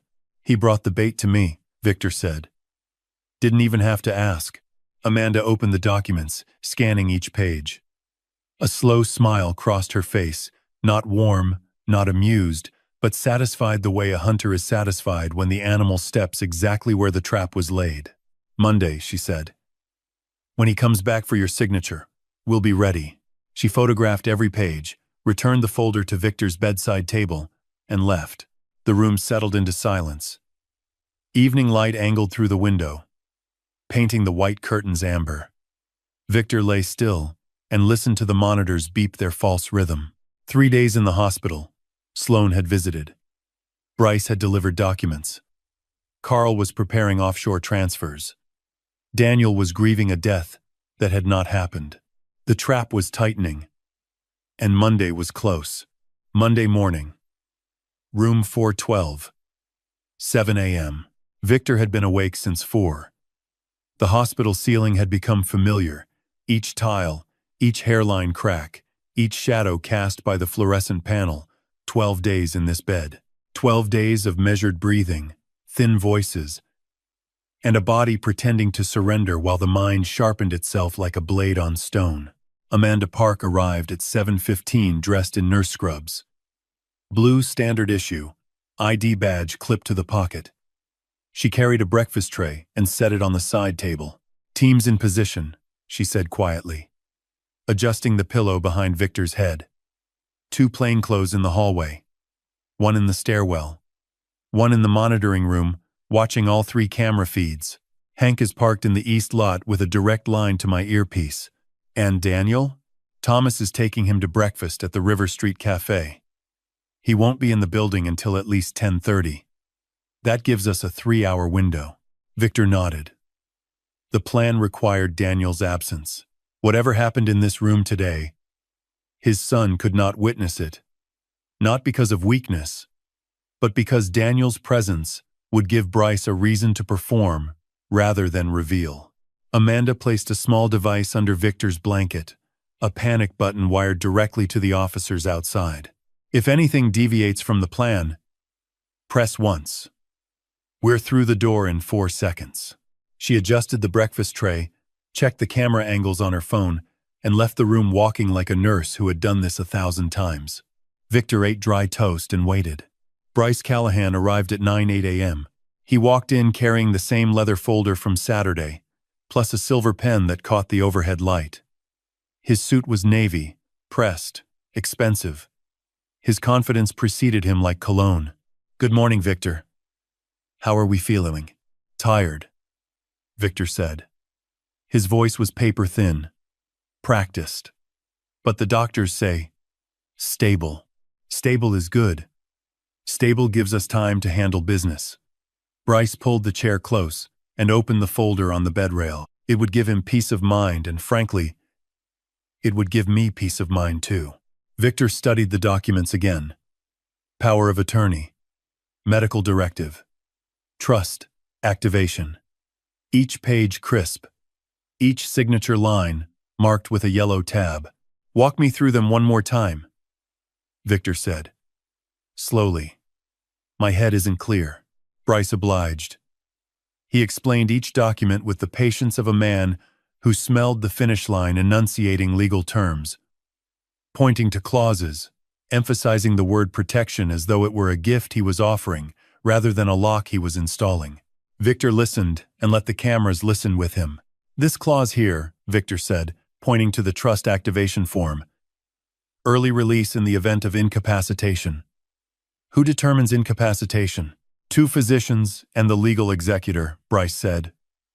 Standard procedure, and the legal executor would be me. Bryce said it without blinking. As designated by the trust amendment filed last March, the amendment I never signed. The room changed. Bryce's pen stopped moving. His eyes lifted from the document to Victor's face. For the first time in their acquaintance, Victor saw something behind the polish, a flicker of recalculation, fast and reptilian. Victor, you did sign it. At the March meeting. I have your signature on file. You have a forgery on file. Victor's voice was no longer thin. It was level, clear, and carried the weight of 12 days of silence breaking open. I never attended a March meeting. I was in Charleston for Catherine's memorial service. Henry Aldridge can confirm the date. So can the hotel registry, the florist, and the 47 people who were there. Bryce closed the folder slowly. I think you're confused, Victor. The medications. The medications are saline. I've been fully alert for 12 days. Every visit you've made, every document you've brought, every word you've spoken in this room has been recorded by 3 cameras and a digital audio system monitored by Chatham County Major Crimes. Bryce stood. The chair scraped against the floor. His face underwent a transformation that Victor would remember for years. Charm dissolving like sugar in acid, revealing something cold and angular beneath. You're bluffing. Detective Park, Victor said calmly. The door opened. Amanda walked in, badge now visible on her belt, followed by 2 plainclothes officers. One positioned himself at the door. The other stood beside Bryce. Bryce Callahan, Amanda said. You're under arrest for conspiracy to commit fraud, attempted murder by poisoning, forgery of legal documents, and embezzlement of corporate funds. You have the right to remain silent. Bryce's eyes swept the room cameras, officers, Amanda's badge, Victor sitting upright in a bed that had never held a dying man. His jaw worked silently. Then he did something Victor did not expect. He laughed. A single short breath of a laugh, not amused but admiring, the way a gambler acknowledges a superior hand. The waitress, Bryce said quietly. It was the waitress. Wasn't it? Victor said nothing. The officer turned Bryce around and placed handcuffs on his wrists. The click echoed in the small room, like a period at the end of a very long sentence. Amanda read the remaining rites as they walked him into the corridor. His footsteps faded steady. Unhurried even now. Victor exhaled. His phone buzzed. Hank. Callahan is in custody. Carl Jessup picked up at his hotel 20 minutes ago. Offshore accounts frozen as of 8 a.m. by federal order. 2 down. 2 down. But not 3. Victor typed back. Sloan? Hank's reply came in 11 seconds. Gone. Apartment cleared out. Phone off. She ran. Victor set the phone on the blanket and stared at the empty chair where Bryce had been sitting. The leather folder still lay on the bed rail, open to the signature page, the silver pen resting across it like a fallen sword. Bryce was caught. Carl was caught. The money was frozen. The evidence was overwhelming. But Sloan Whitfield, the architect, the poisoner, the woman who had kissed Victor's forehead in this very room, was somewhere in the wind. And she had one weapon none of them could freeze or confiscate. Daniel's heart. Victor pressed the call button. Amanda returned within minutes. We need to find her before she contacts Daniel, Victor said. If she reaches him first, she doesn't need documents. She just needs his trust. Amanda nodded. APB is already out. Airports, bus stations, rental agencies. Hank has her vehicle description on every scanner in 3 counties. That's not enough, Victor said. She won't run far. She'll run toward Daniel. That's her only play now. Amanda looked at him for a long moment, then pulled out her phone and made a call. Victor swung his legs off the bed for the first time in 12 days. His muscles protested. The floor was cold under his bare feet. He stood slowly, gripping the bed rail, and felt the room sway before settling. He had played dead long enough. Victor changed out of the hospital gown in 90 seconds. Hank had brought clothes that morning: dark jeans, a gray pullover, boots. Practical. The kind of outfit a man wears when he does not know where the day will take him. Victor's legs shook as he dressed.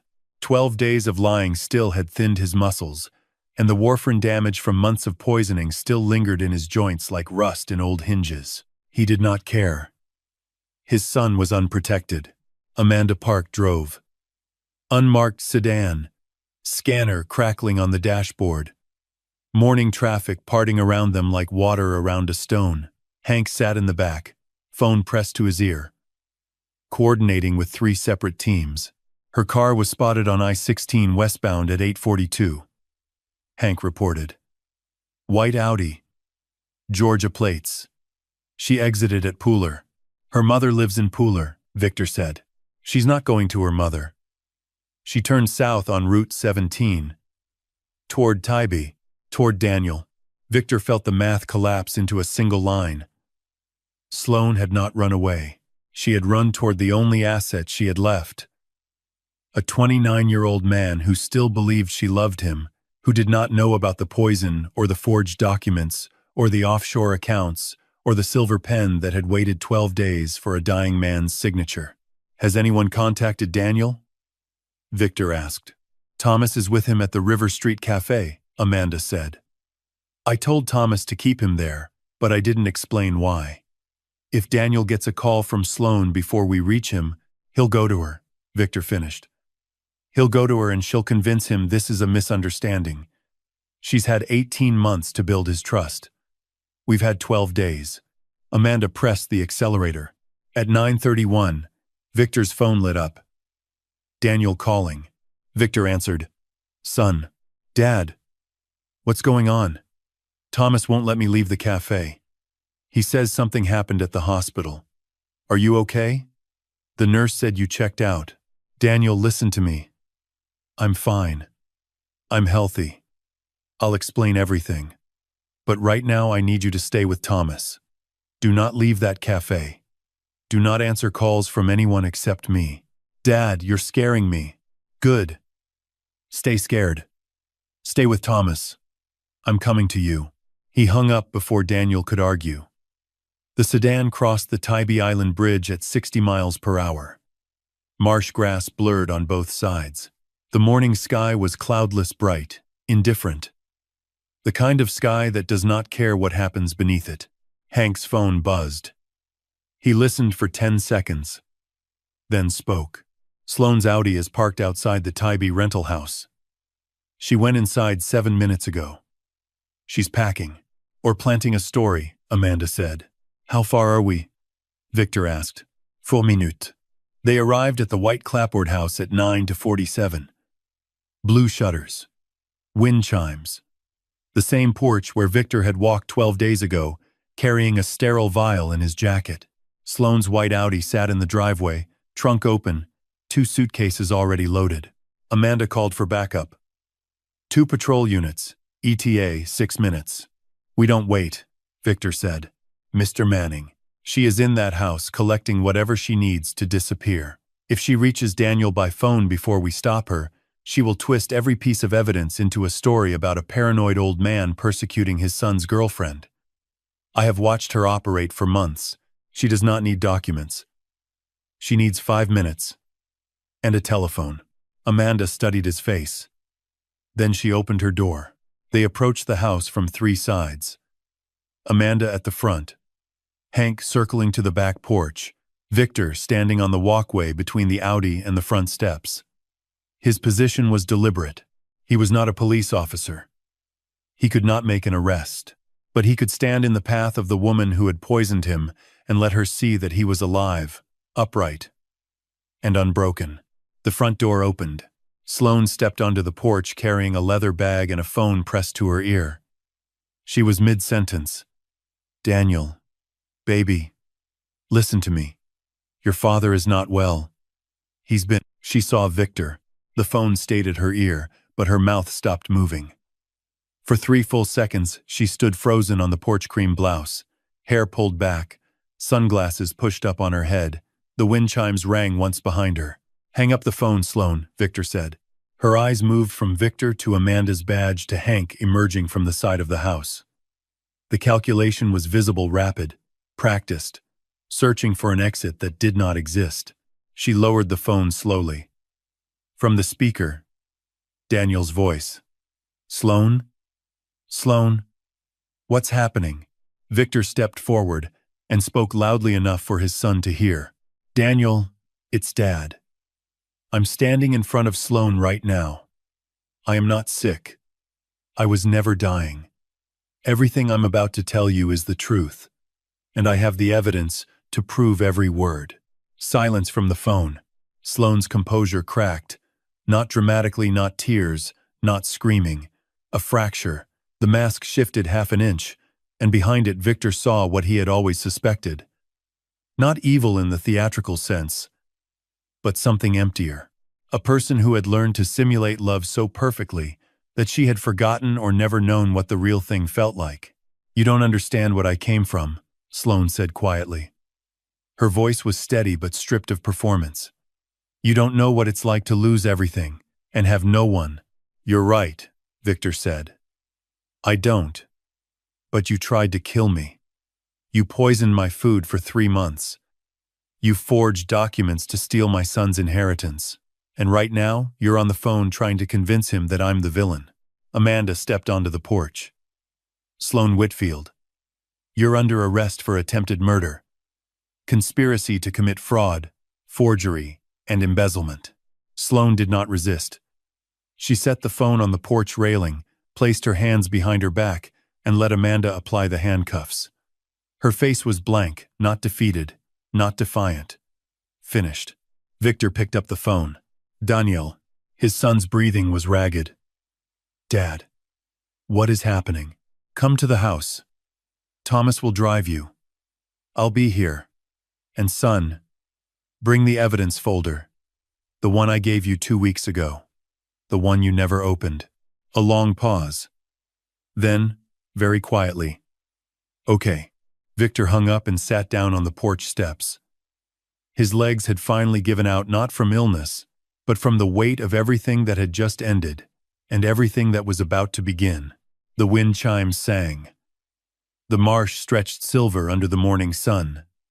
Patrol cars appeared at the end of the street. Lights turning slowly. He waited for his son.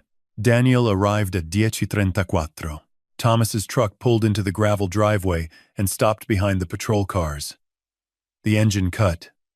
For a long moment, nothing moved. Then the passenger door opened and Daniel stepped out holding a manila folder pressed against his chest like a shield. He looked older than 29. His eyes were swollen. His shirt was wrinkled, the same one from yesterday, Victor realized. His son had not gone home last night. He had stayed at the cafe with Thomas. Waiting, not sleeping, not understanding. Victor stood from the porch steps. His legs held. Daniel walked toward him slowly. 10 feet. 5. He stopped at the bottom of the steps and looked up at his father with an expression Victor had never seen on his son's face. Not anger, not grief, but something between surrender and a question that had no words. "You're not sick," Daniel said. "No, you were never sick." "No, son, I wasn't." Daniel's jaw tightened. His eyes moved to the patrol cars, to the officers standing near the Audi, to the empty porch where wind chimes turned in circles without sound. "Where is Sloane?" "In custody. Arrested 30 minutes ago." Daniel closed his eyes. He stood perfectly still for 5 seconds, long enough for Victor to count his son's breaths. Then he opened his eyes, climbed the 3 porch steps, walked past his father, and entered the house. Victor followed.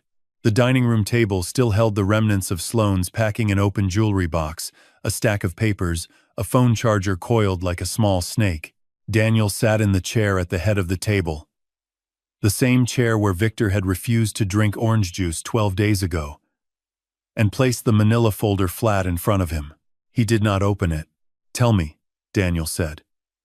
Before I read anything, tell me yourself. Everything. Victor sat across from him. The table between them was 4 feet wide. It felt like a canyon. He began with the graduation party. Rosa's hand on his wrist.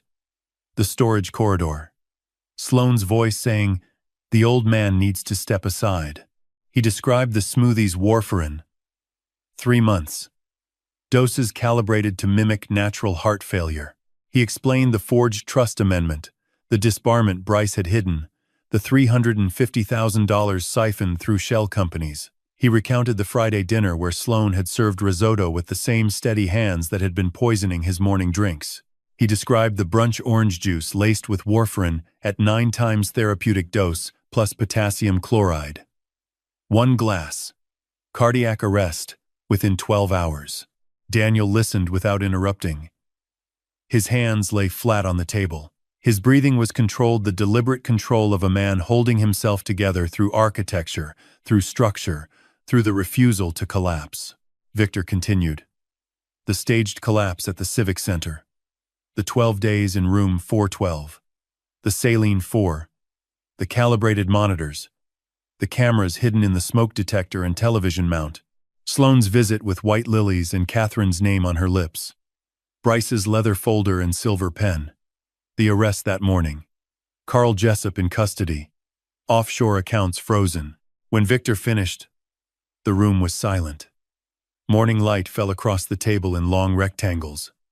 Dust floated in the beams. Daniel opened the folder. He read slowly. Each page turned with care. Hank's background report on Sloane. The Jacksonville fraud file. The toxicology panel. The forged signatures. The offshore transfer records. Sloane's search history printed in small font across 3 pages. Warfarin dosage lethal. Blood thinner symptoms elderly. Georgia inheritance process. Spousal rights. Corporate shares. Halfway through, Daniel's hands began to shake. He pressed them flat against the table again. He kept reading. At the final page, Dr. Chen's lab report on the orange juice, Daniel stopped. He stared at the numbers. 9 times therapeutic dose. Potassium chloride. Cardiac arrest. 6 to 12 hours. She poured this for you, Daniel said. His voice was barely audible. She poured this for you. And I was sitting right there. You didn't know, son. I handed you the glass. Daniel's voice cracked on the last word. At the brunch. She poured it, and I passed it to you. I remember. I said, "Here, Dad." I smiled when I said it. Victor reached across the table and placed his hand over Daniel's. You handed your father a glass of juice at a family brunch. That is what a good son does. What she put in that glass is not your guilt to carry. Daniel pulled his hand away, not in anger, but because the contact was too much. He pushed back from the table and stood. He walked to the window and looked out at the marsh. His shoulders rose and fell twice. I loved her. I know. I was going to ask her to marry me. Next month. I had the ring. Thomas helped me pick it. Victor said nothing. Some truths require only witness, not response. She used Mom's recipe, Daniel whispered. She found Mom's journal and cooked from it. She put magnolias on the table. Mom's flowers. And the whole time, his voice broke. He pressed his forehead against the window glass and let out a sound that was not crying but something deeper. The sound of a foundation cracking, of a structure a young man had built his future on revealing itself as hollow. Victor stood and crossed the room. He placed his hand on his son's back between the shoulder blades, where he used to rest his palm when Daniel was small and frightened of thunderstorms. She cannot hurt us anymore, Victor said quietly. The evidence is overwhelming. Henry and Amanda have everything. The legal process will be thorough, and it will be just. Daniel turned from the window. His face was wet. He looked at his father with eyes that held something new, not the admiration of childhood or the rebellion of youth, but the raw, unfinished recognition of a man realizing that the person he trusted most had been right all along. I didn't open the folder, Daniel said. 2 weeks ago, You gave it to me, and I called you paranoid. I said Mom would be ashamed, and you let me walk out. You needed to walk out, and you needed to walk back. Daniel wiped his face with both hands. He looked at the folder on the table, then at his father. What do we do now? Victor gestured toward the porch. We sit outside. Thomas will bring coffee. And when you're ready, not now, not today, but when you're ready, we start rebuilding. The company, the trust, the house. All of it. They walked onto the porch together. The marsh stretched wide and silver under a sky that had not changed. Patrol cars idled at the curb. Thomas leaned against his truck, arms folded, waiting with the patience of a man who had been a brother long enough to know when to speak and when to simply remain. Daniel sat in the rocking chair on the left. Victor sat on the right. Neither spoke for a long time. The wind chimes turned slowly. Somewhere in the marsh, a heron lifted from the water and climbed into the empty blue. It was not forgiveness yet. It was not healing. It was two men sitting side by side in the wreckage, agreeing without words that the wreckage was shared and that they would face what came next together. It was enough. 6 months later, Victor Manning stood in a ballroom he did not recognize, not because the room was unfamiliar. The Forsyth Park mansion had hosted 100 events in its history, galas, weddings, charity dinners, and Victor had attended at least a dozen. But tonight the room held something it had never held before, purpose that belonged to him. 300 guests filled the space. Crystal chandeliers cast warm light across white linen tables. A string quartet played softly near the garden doors. On a banner above the stage, gold letters read, "The Catherine Manning Foundation Inaugural Gala." Victor adjusted his tie in the hallway mirror. Gray suit, white shirt, Catherine's silver cufflinks. The same outfit he had worn the morning he collapsed at the Civic Center. This time his heartbeat was real. "You ready?" Thomas appeared beside him, hands in his pockets, the faintest smile on his weathered face. "No," Victor said. But Catherine never let that stop her either. The trial had ended 11 weeks ago. Bryce Callahan was sentenced to 25 years. Conspiracy to commit murder, fraud, forgery, embezzlement of $350,000. His attorney had argued diminished judgment. The jury deliberated for 4 hours and returned unanimous on every count. Bryce stood motionless as the verdict was read. He did not look at Victor. He did not look at anyone. Sloan Whitfield received 18 years. Attempted murder by poisoning. Conspiracy. Identity fraud. The Jacksonville case against Richard Kemp had been reopened and folded into the Savannah prosecution. During sentencing, she made a brief statement. She said she was sorry. She said she had been desperate. She did not cry. Victor watched her face and saw the same emptiness he had seen on the Tybee porch, a person who understood the words of remorse without access to their meaning. Carl Jessup pleaded guilty to accessory charges and received 7 years. He cooperated fully. His testimony confirmed the timeline Hank had built 18 months of planning, from the charity event where Sloan first met Daniel to the brunch where she served the final dose. The offshore accounts, $350,000 across 4 shell companies, were frozen and recovered. Henry Aldridge restructured the Manning Trust, removing every clause Bryce had inserted. The $15 million remained intact. Manning Development Group resumed operations under Victor's direct oversight, with Daniel joining as junior partner. Justice, Victor learned, was not a single moment. It was a process slow, grinding, unglamorous. It arrived not with thunder but with paperwork, depositions, and the quiet closing of courtroom doors. Rosa Dominguez sat at table 7. Victor had insisted. Front section, center line, clear view of the stage. She wore a navy dress new, purchased for the occasion, and her 2 children sat beside her. Maria, 12 now, and Tomas, 9. They fidgeted with cloth napkins and stared at the chandeliers with wide eyes. 3 weeks after the trial, Victor had called Rosa into his office. She arrived nervous. hands clasped, expecting nothing. He offered her a full-time position as community liaison for the Catherine Manning Foundation's salary, benefits, college fund for both children. She stared at him for 10 seconds before speaking. "Why?" she had asked. "Because you grabbed a stranger's wrist at a party and told the truth when it would have been easier to walk away. That's the kind of person Catherine would have wanted on her team." Rosa accepted. She had not missed a single day of work since. Tonight, from the stage, Victor would announce the Foundation's first initiative, a $2 million scholarship program for single parents pursuing nursing and medical degrees in Chatham County. Rosa had helped design it. Every application form carried Catherine's name at the top and Rosa's signature at the bottom. Daniel found Victor in the hallway before the speech. He looked different now. Not older, though. 6 months had added a gravity to his face that had not been there before, but clearer. The confusion was gone. The anger had softened into something more durable. Understanding. They had spent the first month barely speaking. Not from hostility, but from the sheer volume of what needed to be processed. Sloane's arrest. The poisoning. The 12 days of performed death. The manila folder Daniel had finally read at the Tybee kitchen table. Each revelation required its own grief, its own digestion. In the second month, Daniel began visiting the estate on Sundays.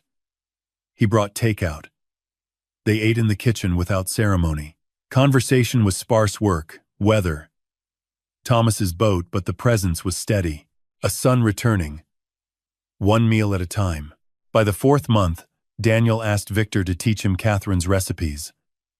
They started with the lemon rosemary chicken, the same dish Sloane had weaponized. Daniel cooked it slowly, following Catherine's handwritten instructions. And when it came out of the oven, he stood in the kitchen holding the pan and said quietly, "This was always Mom's. She doesn't get to own it." Victor had never been prouder of his son. Now, in the hallway, Daniel straightened Victor's tie, a gesture so natural, so inherited, that Victor almost heard Catherine's voice in it. "Good speech?" Daniel asked. "Short," Victor said. "Your mother hated long speeches," Daniel smiled. "It was small, still careful, but real." "Go get them, Dad." Victor walked onto the stage at 8:15 p.m. The applause rose and fell. 300 faces looked up at him. He gripped the podium and let the silence settle. 6 months ago, I lay in a hospital bed pretending to die. I did this because people I trusted were trying to make it real. I survived not because I was strong, but because a woman I had never met grabbed my arm at a party and said 5 words. "Don't let him sign those papers." He paused. The room was still. My wife Catherine believed that courage is not the absence of fear. It is one person deciding that someone else's safety matters more than their own comfort. Rosa Dominguez made that decision. Tonight, this foundation exists because of her. He looked at table 7. Rosa's eyes were bright. Maria held her mother's hand. The Catherine Manning Foundation will fund scholarships, legal aid, and crisis support for families targeted by financial predators. Because what happened to my family was not unique. It happens in homes across this country quietly, methodically, to people who trust the wrong person for the right reasons. He looked at Daniel, standing beside Thomas near the garden doors. My son Daniel is the bravest person in this room. Not because he fought, because he came back. Because he sat at a kitchen table and read the truth about someone he loved. And he did not break. He bent, and then he stood up. Daniel held his father's gaze. He did not look away. Victor folded his notes. He had one more thing to say, and it did not require paper. Catherine used to tell me that the measure of a family is not what it survives, but what it builds after. Tonight, we start building. The applause began. Victor stepped back from the podium. The string quartet resumed. Waiters moved between tables carrying plates. The ordinary machinery of an evening resumed around a room that had, for 3 minutes, held its breath. Later that night, long after the guests had gone, after Thomas had driven home, After Daniel had hugged his father in the parking lot and said, "Same time Sunday?" Victor sat alone at the kitchen table of the Manning estate. Two photographs stood before him. Catherine on the left, smiling in the garden, summer light in her hair. Daniel on the right, graduation day, cap tilted, laughing at something off camera. Between them, a small white card. Rosa's handwriting. The phone number she had pressed into his palm 6 months ago in a storage corridor while his world was falling apart. Victor turned the card over. On the back, in his own handwriting, he had added 3 words the night before the gala. She was right. He placed the card in Catherine's recipe book between the lemon rosemary chicken and the peach cobbler and closed it. Then he turned off the kitchen light, climbed the stairs, and slept the way a man sleeps when the longest season of his life has finally, mercifully, ended. If this story touched your heart, please subscribe to our channel, hit the bell icon, and share it with someone who needs to hear it. Every story we tell is a reminder that truth, courage, and family are worth fighting for. See you in the next one.